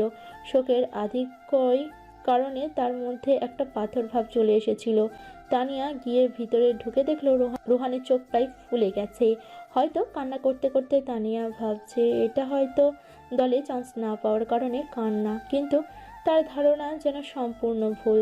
তানিয়া রোহানের কাছে গিয়ে বসে বলল, ভাইয়া কষ্ট পেও না, দেখো পরের বার তুমি নিশ্চয়ই সুযোগ পাবে। মানুষের জীবনে এরকম মাঝে মাঝেই হয়। বুঝতে পেরেছি। তা তুমি এখন এখানে কেন? এখানে কেন মানে? তুমি হাসপাতালে ভর্তি আর আমি আসবো না? আমি কি এতটা স্বার্থপর? স্বার্থপর? হা হা হা। তানিয়া রোহানের এই অট্ট হাসির কারণ খুঁজে পেল না, তাই জিজ্ঞেস করলো, ভাইয়া তুমি এরকম করছো কেন? কি হয়েছে তোমার? কিছু হয়নি। আচ্ছা তুমি এখন যাও, আমায় একটু পরে এখান থেকে ছেড়ে দিবে, বাসায় আসছি। তাহলে ওয়েট করি, একসাথে তোমাকে নিয়ে যাব। না, আমার জন্য ওয়েট করতে হবে না, যাও। আমি একা এসেছি, একাই যেতে পারবো। ভাইয়া আমার কিন্তু কষ্ট হচ্ছে, তুমি বলো না আমি কি কোনো ভুল করেছি? তুমি দুদিন থেকে আমার সাথে এমন ব্যবহার করছো। আমি আবার কি রকম ব্যবহার করলাম? ঠিক আছে আমি যাচ্ছি, তাড়াতাড়ি বাসায় আসবা। আসবো, যাও। এরপর তানিয়া বাসায় চলে গেল আর রোহান শুয়ে শুয়ে কান্না করে যাচ্ছে। কিছু কষ্ট আছে জমা এই না মনের ঘরে, কিছুটা জল চোখটা বিয়ে অযোধ্যারায় ঝরে। চোখটা মুছে হঠাৎ আবার মিথ্যা করে হাসি, হাসতে হাসতে খুঁজতে থাকি কেন ভালোবাসি। একাকী রাজপথে নিঃসঙ্গ পথছলা, পথের অন্তরালে তুমি আর তোমার ছায়া। নিঃশব্দ দেহের মায়াজালে শূন্যতার প্রতিশ্রুতি, তুমি অন্ধকার, চারিদিকে অন্ধকার। আমার জীবনটা সত্যি শুরু থেকে অন্ধকার। অনেক হারিয়েছি তোমাদের জন্য, আমি আর হারাতে চাই না। যতটুকু অর্জন করতে পেরেছি তার চেয়ে বেশি গর্জন করেছি, কিন্তু আর না। আজ থেকে আমার জীবন মরণ সব ফুটবলকে ঘিরেই। আমার বাকি পথ চলবো। রোহান উঠতে পারছিল না পায়ের ব্যথার কারণে, কিন্তু সেটা তোয়াক্কা না করে জোর করে উঠে দাঁড়ালো। আমাকে ঘুরে দাঁড়াতে হবে, সব কিছু ছাপিয়ে নিজেকে গড়ে তুলতে হবে। আমি একা এসেছি, একাই যাব। কাউকে আমার জীবনের সাথে জড়াবো না, কারণ কাউকে কথা দিয়ে জীবনে জড়িয়ে ফেলা অনেক সহজ, কিন্তু কঠিন হচ্ছে সেই কথাটি ধরে রাখা। কাউকে কথা দেওয়ার আগে বারবার ভেবে দেখবেন কথাটা আপনি রাখতে পারবেন কি না। মনে রাখবেন, নদীর মাঝপথে কাউকে ছেড়ে না দিয়ে যদি শুরুতেই বলে দেন যে আপনি নৌকা চালাতে পারেন না, তাহলে হয়তো আপনার ভুলে তাকে ডুবে মরতে হবে না। তাই সিদ্ধান্ত নেওয়ার বা দেওয়ার আগে বারবার ভাবুন তার সাথে জড়িত দায়িত্বগুলো পালন করতে পারবেন কি না। সবসময় খেয়াল রাখবেন আপনার ভুলটা কখনো যেন কারো চোখে পানির মাঝে বেঁচে না থাকে। রোহান নতুন প্রত্যয়ে নতুন এক রোহান হয়ে বাসায় ফিরল, যেই রোহান শুধু নিজের কথা ভাবে, নিজের আশেপাশের মানুষগুলোকে খেয়াল করে না। কে কি ভাবলো, কে কি করলো এটা দেখার টাইম নাই। ওদিকে যত দিন যাচ্ছিল তানিয়া আর রিয়াদের মধ্যে সম্পর্ক তত গভীর হচ্ছিল। রোহান এখন ঘর থেকে বের হয় না, ঘরে বসে নিজের রুমকে ফুটবল গ্রাউন্ডের মতো ইউজ করে, না ছক সাজায় সেখানে বসেই। পরের দিন তানিয়া সকাল সকাল উঠতেই রিয়াদ কল দিল। হ্যালো পরি, কি করো? এই তো ঘুম থেকে উঠলাম। তুমি কি করো? একটা রিকোয়েস্ট করি। কি রিকোয়েস্ট? আজকে তোমাকে আমি একটা সারপ্রাইজ দিতে চাই, তুমি প্লিজ আসবে? কি সারপ্রাইজ?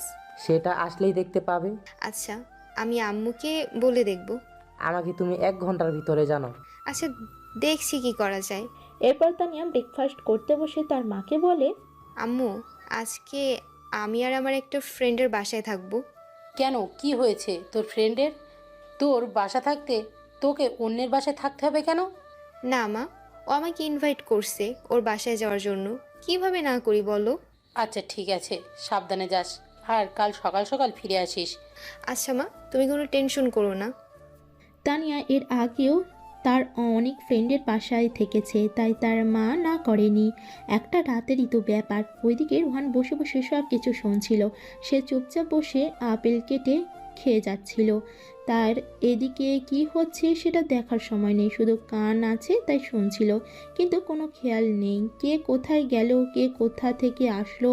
এসব বিষয় নিয়ে এখন আর সে মাথা ঘামায় না। কি হবে এসব করে? শেষে তো সেই তাকেই শূন্য হতে হয়। এর চেয়ে আগ থেকেই মানিয়ে নেওয়া ভালো। একটু পর নিজের রুমে যাওয়ার সময় সে একটা কথা শুনে চমকে গেল। তার পায়ের নিচ থেকে মাটি সরে গেল। এটা কি শুনলো সে? এটা করে সম্ভব? তানিয়ার ফোনে কথা বলছে। তানিয়া ফোনে রিয়াদকে বলছে, রিয়াদ, আমি আম্মুকে বলে ম্যানেজ করেছি, সন্ধ্যার পর তুমি এসে আমাকে নিয়ে যেও। রুহান স্তব্ধ। কি হলো এটা? তার মানে কি তানিয়া রিয়াদের সাথে রাতে থাকবে? এটা কি শুনলাম আমি? এটা কি করে সম্ভব? রিয়াদ ছেলেটা ভালো না, তাহলে তানিয়াকে নিয়ে কি করবে? আমাকে যে করেই হোক জানতে হবে, কিন্তু আমি এখন কি করব? কিভাবে ওদের ব্যাপারে জানবো? রুহান নিজের রুমে গিয়ে মাথায় হাত দিয়ে ভাবতে শুরু করলো।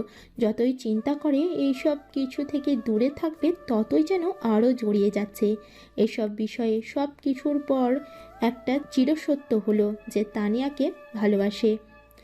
সেই ভালোবাসার টান হয়তো তার পিছু ছাড়ে না, কাউকে বলতে পারছে না, তাই বারবার আঘাত পাওয়ার পর ফিরে যায় সেই দুনিয়ায়।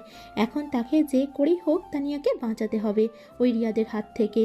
ওর কাছে গেলে না জানি কি ক্ষতি করে দেয় তার, কিন্তু কিভাবে বাঁচাবে সে? তারা কোথায় যাচ্ছে, কি করবে সে তো জানে না।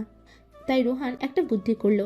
সন্ধ্যার আগেই রোহান তার পরিচিত একজনের কাছ থেকে একটা বাইক ম্যানেজ করে এবং সেটা নিয়ে প্রস্তুত থাকে। যখনই তানিয়া বাড়ি থেকে বের হয়, রিয়াদের সাথে গাড়ি করে যাচ্ছিল পিছন পিছন রোহান তাদেরকে ফলো করে। শেষে গাড়িটা গিয়ে একটা নাইট ক্লাবের সামনে থামে। তারা একটা নাইট ক্লাবের ভিতরে যায়। এই জায়গাটা দেখে রোহানের এক প্রকার ঘৃণা চলে আসলো। শেষে কিনা এই জায়গা, ছি! না, আমি এসব কি ভাবছি? এতটা জঘন্য একটা স্থানে আমার তানিয়া আসতে পারে না, এটা কিছুতেই হতে পারে না। হয়তো তাকে জোর করে এখানে আনা হয়েছে। এই রকম হাজারো চিন্তা করে নিজের মনকে শান্ত করার চেষ্টা করছিল সে। ওইদিকে তানিয়া নাইট ক্লাব দেখে কিছুটা ভয় পেয়ে যায়। ভয়ে ভয়ে রিয়াদকে জিজ্ঞেস করে, রিয়াদ, তুমি আমাকে এখানে কেন নিয়ে আসলে? আরে তুমি চিন্তা করো না, কালকে তোমার বার্থডে, তাই তোমাকে সারপ্রাইজ দেওয়ার জন্য আমি এখানে একটা সারপ্রাইজ পার্টির আয়োজন করেছি। কিন্তু পার্টি তো অন্য জায়গায় করা যেত, এরকম একটা বাজে জায়গায় কেন পার্টির আয়োজন করবে? আরে আর কোনো জায়গা পাই নাই, বাসায় করলে তো আব্বু আম্মু দেখে ফেলতো, তাহলে কি আর সারপ্রাইজ বাকি থাকতো? এখানে আমার বন্ধু বান্ধব আর আমি, আর কেউ না। এখানেই তোমাকে ডেডিকেট করে একটা পার্টি দেব। তানিয়া মনের সংশয় কিছুটা দূর হলেও পুরোটা দূর হয়নি, তাই ভয়ে ভয়ে রিয়াদের সাথে গেল। না জানি আজ তার সাথে কি হয়ে যায়। ওইদিকে রোহান প্রস্তুত, কিন্তু এখানে অপরিচিত কাউকে ঢুকতে দিচ্ছে না তারা। তাই রোহান কিভাবে ঢুকবে সেই প্ল্যান করছিল। পার্টিতে তো বাইরের কাউকে এলাও না, তাহলে আমি কিভাবে এর ভেতরে যাব? কিভাবে দেখব তানিয়ার সাথে ওরা কি করে? আমি তানিয়াকে কিভাবে বাঁচাবো? আচ্ছা, একবার পিছন দিক দিয়ে যে কি দেখব, যদি কিছু পাওয়া যায়। যেই কথা সেই কাজ। তাড়াতাড়ি করে পিছনের দিকে গেল। সেখানে গিয়ে দেখতে পেল একটা ভাঙা দরজা। রোহান মনে কিছুটা আশার আলো পেল। রোহান সেই দরজা দিয়েই ঢুকে পড়লো ভিতরে, কিন্তু ভিতরে ঢুকে আর এক বড় বিপদ পড়ল, কারণ ভিতরে একটা রুমের মধ্যে এসে ঢুকেছে। রুমের দরজা বন্ধ। এখন এই রুমের দরজা ভাঙবে কিভাবে? ওইদিকে পার্টি সেন্টারে ঢুকতেই রিয়াদের সব বন্ধু বান্ধব ঘিরে ধরলো তাদের দুজনকে। সবাই অশ্লীল কথাবার্তা বলা শুরু করলো। তানিয়া এটা শুনে ভয় কাঁপতে শুরু করলো। ভয় ভয় রিয়াদকে জিজ্ঞেস করলো, রিয়াদ, তোর বন্ধুরা এভাবে কথা বলছে কেন? তো তোমার সাথে কিভাবে কথা বলবে? এখানে কি তোমাকে প্রেমের বাণী শোনানোর জন্য এনেছি? এখানে আমরা সবাই তোমাকে নিয়ে মজা মস্তি করব।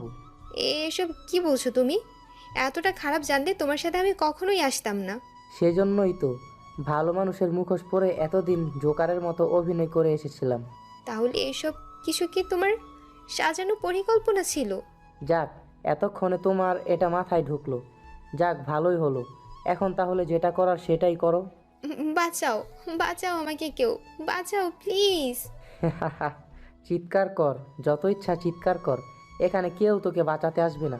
প্লিজ রিয়াদ, তুমি আমার সাথে এমনটা করো না। এটা করার জন্যই তো তোকে এতদিন ধরে পটিয়ে আসছি। আর যদি এটা করতে না পারি তাহলে তো আমার এতদিনের পরিশ্রম বিফলে যাবে। চারদিক থেকে হাসির আওয়াজ আসছিল। রিয়াদের বন্ধু বান্ধব সবাই হাসছিল আর অশ্লীল সব অঙ্গভঙ্গি করছিল। ওইদিকে রুহান দরজা ভাঙার পূর্ণ চেষ্টা করছে, কিন্তু পারছে না। একের পর এক লাথি দিচ্ছে, দরজা ভাঙছে না। অনেক দিন ধরে বন্ধ, তাই হয়তো দরজায় জ্যাম লেগে গেছে। সে খুঁজতে লাগলো পুরো রুমের মধ্যে একটা ভাঙা কিছু পাওয়া যায় কিনা। অনেক বড় একটা রুম, এইখানকার যত অপ্রয়োজনীয় জিনিস আছে সবগুলো এখানে রাখা। সেখান থেকে খুঁজতে খুঁজতে একটা লোহার রড পেল। সেই রড দিয়ে এসে দরজার লকে বাড়ি দিতে শুরু করলো। শেষে লকটা ভেঙে গেল। ততক্ষণে মুক্তি পেয়ে দৌড়ে গিয়ে নিচে নামতে চাইল রোহান, কিন্তু নিচে অনেক লোক, সে একা গেলে পারবে না, তাই রডটা দিয়ে আবার নিয়ে আসলো। রিয়াদ আস্তে আস্তে তানিয়ার দিকে এগোচ্ছে। তানিয়া ভয়ে ভয়ে বিছানার দিকে যাচ্ছে। তানিয়া নিরুপায় হয়ে চিৎকার শুরু করলো। তখন রিয়াদ গিয়ে তানিয়ার হাতটা ধরে তানিয়া ছিটকে হাতটা ছাড়িয়ে নিতে চাইলো। জামার অনেকখানি ছিঁড়ে যায়, কাঁধের দিকের অনেকটা দেখা যাচ্ছে। রিয়াদ জিহ্বা বের করে সেদিকে তাকিয়ে আছে। তানিয়া কান্না করছে। রিয়াদ যখনই সেই খুলে যাওয়া অংশে হাত দিতে যায় তখনই মাথায় কিছু আঘাত পায়। সঙ্গে সঙ্গে উল্টে মাটিতে পড়ে যায়। পিছনে তাকিয়ে দেখে রুহান দাঁড়িয়ে আছে। ভয়ঙ্কর দেখাচ্ছে তাকে, চোখ দুটো লাল হয়ে গেছে। রিয়াদ দেখলো তার সব বন্ধুরা মাটিতে শুয়ে চিৎকার করছে। রুহান তার শার্টটা খুলে ছুঁড়ে মারল তানিয়ার দিকে। তানিয়া তাড়াতাড়ি করে শার্টটা পরে নিল। সে এখনও কাঁপতেছে। রুহান অগ্নি চোখে তানিয়ার সামনে গিয়ে চিৎকার করে বলল, এই তোর বান্ধবীর বাড়ি, তাই না? ছেলেদের সাথে নোংরা জায়গায় এসে নোংরামি করার নাম বান্ধবীর বাড়ি? ভাইয়া, খবরদার, আমি কোনো কথা শুনতে চাই না। তোর কত বড় সাহস, তুই বাড়িতে মিথ্যা বলে একটা নাইট ক্লাবে চলে এসেছিস বান্ধবীর বাড়ির নাম করে? তোকে তো মেরে ফেললেও আমার রাগ কমবে না। রুহান রাগে গজগজ করতে করতে কথাগুলো বলল, আর তানিয়া চুপ করে শুধু ফুঁফিয়ে কান্না করে যাচ্ছিল। রিয়া তখন কোনো মতে উঠে নিজের নাইফটা তুলে তানিয়ার পায়ে ঢুকিয়ে দিল। তানিয়া হঠাৎ করে মাটিতে বসে পড়ল, রক্তে পুরো পা ভিজে যাচ্ছিল। রুহান এটা দেখে হুঁশ হারিয়ে ফেলেছে। হাতে থাকা রড দিয়ে রিয়াদের মাথায় আঘাত করলো। রিয়াদের মাথায় দ্বিখণ্ডিত হয়ে পড়ে রইল। আর রুহান তাড়াতাড়ি করে তানিয়াকে কোলে তুলে হাসপাতালে নিয়ে গেল। হাসপাতালে নিয়ে যেতেই ডাক্তার অপারেশন থিয়েটারে নিয়ে গেলেন। একটু পর একজন ডাক্তার বের হয়ে রোহানের কাছে আসলেন। এসে তাকে উদ্দেশ্য করে বললেন, পেশেন্ট আপনার কি হন? আমার ওয়াইফ ডক্টর। ওর কি হয়েছে? ও ঠিক হয়ে যাবে তো? দেখুন, ওনার পায়ের একটা শিরা কেটে গেছে, যত তাড়াতাড়ি সম্ভব অপারেশন করতে হবে। আপনি যে করেই হোক ওকে সুস্থ করে তুলুন ডক্টর। আপনি এক্ষুনি চলে যান, আমাদের কাউন্টারে গিয়ে 3 লাখ টাকা জমা করে আসুন। আমরা অপারেশন শুরু করছি। এত টাকা এখন আমি কোথায় পাবো? কি করে এত টাকা ম্যানেজ করব? আপনি যত তাড়াতাড়ি সম্ভব টাকা ম্যানেজ করুন, আমরা অপারেশন শুরু করছি। আপনারা শুরু করুন, আমি দেখছি কি করা যায়। আচ্ছা, যা করবেন তাড়াতাড়ি করেন, পেশেন্টের অবস্থা মাথায় রাখবেন। আমি দেখি কি করা যায়। এরপর রোহান বেরিয়ে পড়লো টাকা ম্যানেজ করতে। কিন্তু এত টাকা সে কোথায় পাবে? পকেটে তার মাত্র 500-600 টাকা আছে। আমি এত তাড়াতাড়ি এত টাকা কিভাবে ম্যানেজ করব? আল্লাহ, তুমি আমাকে একটা উপায় বলে দাও। রুহান হাসপাতালের চারিদিকে হেঁটে বেড়াচ্ছে, তানিয়ার মাকে কল করছে আসার জন্য। তিনিও কান্না করতে করতে আসলেন। যে করেই হোক তাদের টাকাগুলো জোগাড় করতে হবে, না হলে যে তানিয়াকে চিরতরে হারিয়ে ফেলবে। রুহান পাগলের মতো এদিক ওদিক তাকাচ্ছিল। হাসপাতাল থেকে বেরোনোর সময় একটা নোটিশ দেখতে পায়। দেখে মনে কিছুটা হলেও আশা পায়। নোটিশটাতে লেখা, কেউ যদি কিডনি বিক্রি করতে চান এই নাম্বারে যোগাযোগ করুন, আপনার চাহিদা অনুযায়ী যত টাকা ইচ্ছা দেওয়ার হবে। একটা মৃত্যু পথযাত্রীর জন্য কিডনির প্রয়োজন। রুহান 7-5 না ভেবে নিজের পকেট থেকে ফোনটা বের করে ওই নাম্বারে কল দিল। তখনই ওই পাশ থেকে একজন ভদ্রমহিলা ফোন ধরলেন। হ্যালো, কে বলছেন? জি, আমি রুহান। কোন রুহান? আসলে আপনি মনে হয় কিডনির জন্য বিজ্ঞাপন দিয়েছিলেন। হ্যাঁ হ্যাঁ, আমার ছেলের জন্য একটা কিডনির প্রয়োজন। আপনি কি কোনো খোঁজ পেয়েছেন? প্লিজ পেলে বলেন। আসলে আমি আমার একটা কিডনি বিক্রি করতে চাই। আপনি যদি কিনতে চান তাহলে এখনই সিটি হাসপাতালে চলে আসুন। আরশি কোম্পানির মালিক রিমা চৌধুরী নিজের একমাত্র ছেলের একটা ড্যামেজ হয়ে গেছে, তাই একটা কিডনি ট্রান্সপ্লান্টেশন করার আবশ্যক, কিন্তু এতদিন ধরে পাচ্ছিলেন না। আজ আগ বাড়িয়ে একটা ছেলে কল দেওয়ার কিছুটা অবাক হলেন। তাড়াতাড়ি করে টাকা নিয়ে হাসপাতালে গেলেন। হাসপাতালে গিয়ে তিনি আবার রুহানকে কল করলেন। রুহান তখন তারই অপেক্ষায় ছিল। কল পেয়ে তাড়াতাড়ি তার কাছে গেল। একজন মধ্যবয়সী মহিলা দেখে মনে হচ্ছে অনেক বড়লোক। রুহান গিয়ে বলল, আসসালামু আলাইকুম, আপনি কি আমার সাথে কথা বলেছিলেন? রিমি চৌধুরী তাকিয়ে দেখলেন তার ছেলের বয়সী একটা সুন্দর ছেলে। ছেলেটাকে দেখে তার খুব মায়া হলো। তুমি কেন তোমার কিডনি বিক্রি করবে? ম্যাডাম, আমার টাকার খুব দরকার। আপনার সাথে আমি পরে কথা বলবো। এখন চলুন, আমার কিডনিটা নিয়ে নিন। দেখো বাবা, তুমি আমার ছেলের মতো। আমি চাই না আমার ছেলের জীবন বাঁচাতে অন্য কারো জীবন নষ্ট করতে। কথাটা শুনে রুহান কান্না করে রিমি চৌধুরীর পা জড়িয়ে ধরে বলল, আপনি দয়া করে না করবেন না, আমার টাকার খুব দরকার। আমার সবচেয়ে প্রিয় মানুষটার অপারেশন শুরু হবে। ছেলেটাকে এভাবে মিনতি করতে দেখে আর না করতে পারলেন না। রিমি চৌধুরী হাতের সুটকেসটা এগিয়ে দিয়ে বললেন, এই নাও 10 লক্ষ টাকা, তুমি চাইলে আরো দিব। না না ম্যাডাম, আমার আর লাগবে না। রোহান সেখান থেকে 4 লক্ষ টাকা নিয়ে তানিয়ার অপারেশনের জন্য পেমেন্ট করে আসে আর নিজে ফিরে আসে। এসে ডাক্তারের সাথে কথা বলে অপারেশনের ব্যবস্থা করা হয়। এই দিকে তানিয়া অপারেশন হচ্ছে, অন্যদিকে রোহানেরও। অপারেশন শেষ হওয়ার পরের দিন সকালে রোহানের জ্ঞান ফিরে পাশে তাকিয়ে ওই ভদ্রমহিলাকে দেখতে পায়। রোহান ভাঙা ভাঙা গলায় বলল, এ কি, আপনি এখনো যাননি? না বাবা, তোমাকে এভাবে একা ফেলে আমি কিভাবে যাব? আমার একটা হেল্প করবেন? কি, তাড়াতাড়ি বলো। 202 নাম্বার কেবিনে রুগী কেমন আছে একটু দেখে আসেন, এসে আমাকে জানাবেন, কিন্তু আমার কথা কিছুই বলবেন না। ঠিক আছে, তুমি শুয়ে থাকো, আমি এক্ষুনি গিয়ে দেখে আসছি। মিস রিমা তাড়াতাড়ি 202 নাম্বারের কেবিনের দিকে হাঁটা ধরলেন। ওইদিকে তানিয়া জ্ঞান ফিরতে চারিদিকে তাকালো, তার পাটা নাড়াতে পারছে না। রোহানকেও চারিদিকে তাকিয়ে কোথাও দেখতে পারছে না।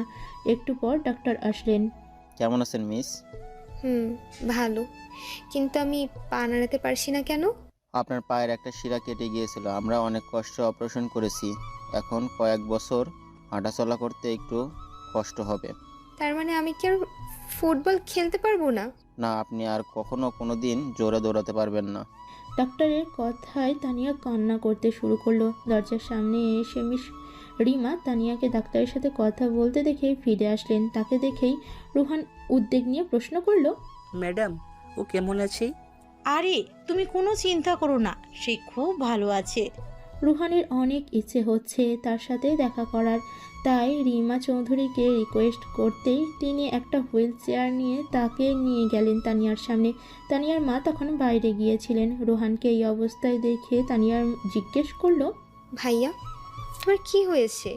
আমার কিছু হয়নি, পায়ের ব্যথাটা হালকা বেড়েছে, তাই চেয়ার নিয়ে হাঁটছি। তানিয়া তখন কান্না করতে করতে রোহানকে বলল, ভাইয়া আমি আর কোনো দিন ফুটবল খেলতে পারবো না। রিয়াদ আমার সাথে কেন এমন করলো? আমি তো ওকে ভালোবেসেছিলাম নিজের জীবনের থেকেও বেশি, কিন্তু ও আমার সাথে এমনটা করলো। তানিয়া আর ফুটবল খেলতে পারবে না। এটা শুনে কষ্ট লাগলেও এইসবের মধ্যে ওই জঘন্য ছেলেটার কথা মুখে আনায় অনেক কষ্ট পেল রোহান। সে তার জন্য এত কিছু করলো, কিন্তু তার কথা একবারও ভাবছে না। ঘুরে ফিরে ওই খারাপ ছেলেটার কথাই ভাবছে। তাই রোহান জেদ করে সেখান থেকে চলে আসলো। বাড়িতে এসে একটা কিছু করে চলে গেল বাকি টাকাগুলো নিয়ে ইন্ডিয়াতে। সেখানে গিয়েছে 1 মাস হয়ে গেল। এখন অনেকটা সুস্থ হয়ে গেছে সে। এখন সে আস্তে আস্তে দৌড়াতে পারে। তার নেশাটা আবারও আঁকড়ে ধরলো। এটা নিয়ে এখন তাকে বেঁচে থাকতে হবে। ফুটবলকে নিয়ে বেঁচে থাকার একমাত্র অবলম্বন বেছে নিয়েছে। যদিও ডাক্তাররা তাকে এই বিষয়ে নিয়ে অনেক সতর্ক করেছে, তবুও রোহান নাছোড়বান্দা। ওইদিকে 1 মাসে অনেক কিছু ঘটে গেছে দেশে। তানিয়া বাসায় ফিরে যখন নিজের রুমে গেল তখন বিছানার নিচে একটা চিরকুট আর কিছু টাকা পেল। চিরকুটটা রোহানের লেখা। তানিয়া চিরকুটটা খুলে দেখলো সেখানে কয়েকটা জায়গায় দাগ, আর তার মানে এটা লেখার সময় রোহান কান্না করেছে। আচ্ছা তানিয়া, সত্যিই কি তুমি আমাকে বুঝতে পারোনি, নাকি কখনো বোঝার চেষ্টাও করোনি? ভালোবাসা কেন এমন হয়? কেউ হাসে, আবার কেউ কাঁদে। যে যাকে চাই সে পায় না, যে যাকে নিয়ে ভাবে সে হয়তো অন্য কাউকে নিয়ে ভাবে। সত্যি সে কি কখনোই বুঝবে না যে তাকে কেউ একজন ভাবে? নাকি ভালোবাসা এরকমই নীরবে চোখে জল ফেলে যাবে? আমি যে তোমাকে কতটা ভালোবাসি সেটা কি কখনো বোঝার চেষ্টা করেছো? আমার সেই ভালোবাসাকে তুমি কখনোই মূল্য দাওনি, উল্টো আমাকে দিয়েছো এক বুক ভরা হতাশা আর বেদনা। ভালো থেকো প্রিয়, চলে যাচ্ছি অনেক দূরে। সেখান থেকে আর হয়তো কখনোই ফিরবো না, হয়তো বা সেখানেই আমার লাশ দাফন করা হবে। তবে এই আশা করব আগামীতে যাকে তুমি পছন্দ করবে সে একজন সঠিক মানুষ হবে, যে তোমাকে নিজ থেকে ভালোবাসবে, তোমার দেহটাকে নয়। 2 দিন কারো কথার জালে আটকে যেও না। আগে সঠিক মানুষ চেনো, তারপর ভালোবাসার কথা গ্রহণ করে। যাক, সব কিছু পর তুমি ভালো আছো, ভালো থেকো, এটাই আমার কাম্য। ইতি, তোমার অবহেলা রোহান। আর হ্যাঁ, এখানে 2 লক্ষ টাকা আছে, এগুলো দিয়ে তোমার প্রয়োজনের খরচ করে নিও। আমি জানি তোমাদের ঋণ আমি কোনোদিন শোধ করতে পারবো না। আমার মতো একজন সাধারণ মালিক ছেলেকে তুলে এনে তোমরা তোমাদের পরিবারের এতদিন যে এত টাকা খরচ করে গেছো, আমি কখনো সেগুলো শোধ করার চেষ্টাও করব না। তোমাদের কাছে আমি চিরজীবন ঋণী হয়ে থাকতে চাই। শুধু এগুলো গ্রহণ করো আমার দেওয়া ছোট্ট উপহার হিসেবে। তানিয়া চিঠিটা পড়ে কান্না করতে শুরু করলো। এতদিন সে একজন নিঃস্বার্থ প্রেমিককে অবহেলা করে এসেছে, একজন জঘন্য মানুষের জন্য। আজ যখন সে তার ভালোবাসার কথা সে প্রকাশ করেছে, তখন সে অনেক দূরে চলে গেছে। তুমি কেন এমনটা করলে রোহান? আমি কি তোমায় ফিরিয়ে দিতাম বলো? তবুও তুমি আমার কাছে এসে দূরে চলে গেলে। আমার জন্য তুমি অপেক্ষা করেছো কি? ভেবেছো আমি অপেক্ষা করতে পারি না? যতই দূরে যাও না কেন, আছি তোমার পাশে। যেমন করে বৃষ্টির ফোঁটা জড়িয়ে থাকে ঘাসে, কাছে আমায় পাবে তুমি, হাত বাড়াবে যেই। যদি না পাও, জানবে সেদিন আমি আর নেই। ওইদিকে রোহান একটা ক্লাবে জয়েন হয়েছে। ইন্ডিয়ার মানুষগুলো তাকে খুব আপন করে নিয়েছে। তার অসাধারণ ফুটবলীয় নৈপুণ্য মুগ্ধ করেছে হাজারো দর্শকের মন। সেই সুবাদে সে দল পেয়ে যায় ইন্ডিয়ার প্রিমিয়ার লিগ ফুটবলে। সেখানে কলকাতার হয়ে দারুণ সব গোলের মহড়ায় মুগ্ধ করছিল ভারতবাসীর মন। প্রিমিয়ার লিগের ফাইনাল ম্যাচের আগের দিন রাত।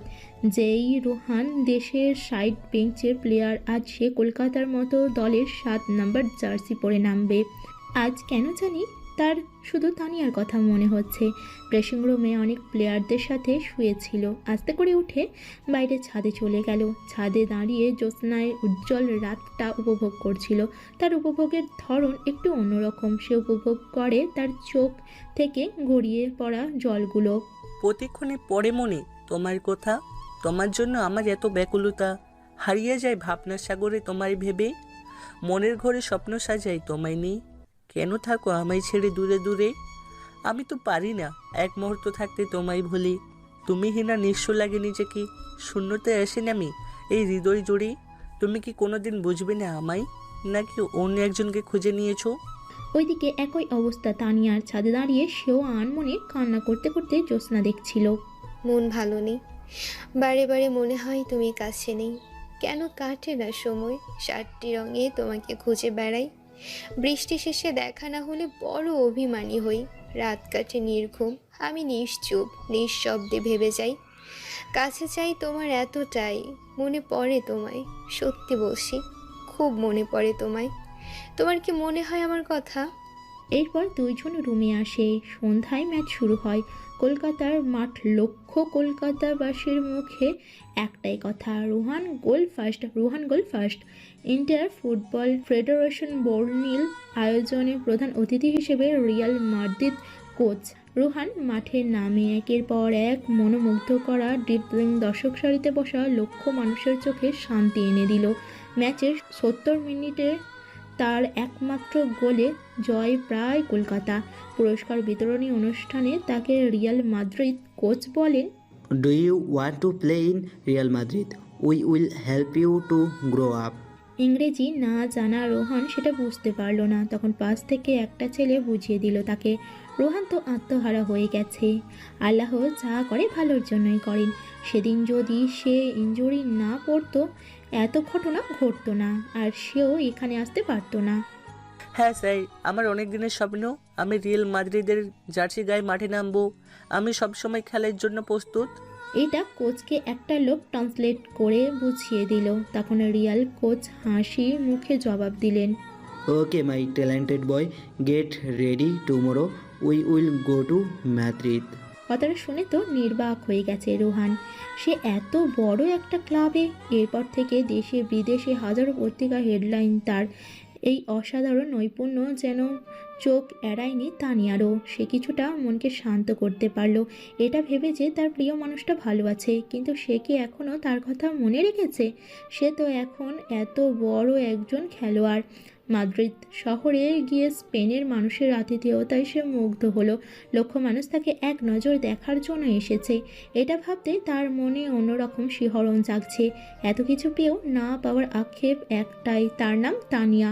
এখন কর্মব্যস্ততা তার কথা প্রায় ভুলে গেছে, কিন্তু যখনই একা হয়, চারিদিকে কেউ না থাকে, ঠিক তখনই মনে পড়ে প্রিয় মানুষটাকে। দেখতে দেখতে একটা বছর কাটিয়ে দিল স্পেনে। দেশের মানুষের অদম্য ভালোবাসার কাছে হার মেনে বাংলাদেশের উদ্দেশ্যে রওনা দিল। মূলত তার একটা ইচ্ছা, যদি না চাইতেও দেখা হয়ে যায় তার সাথে। দেশে আসার কথা শুনে তানিয়া অধীর আগ্রহে অপেক্ষা করে, এই বুঝি সে এলো। কিন্তু না, সে তো এখনও অনেক বড় খেলোয়াড়। হাজারো কোটি মেয়ে তার জন্য জীবন দিতে প্রস্তুত।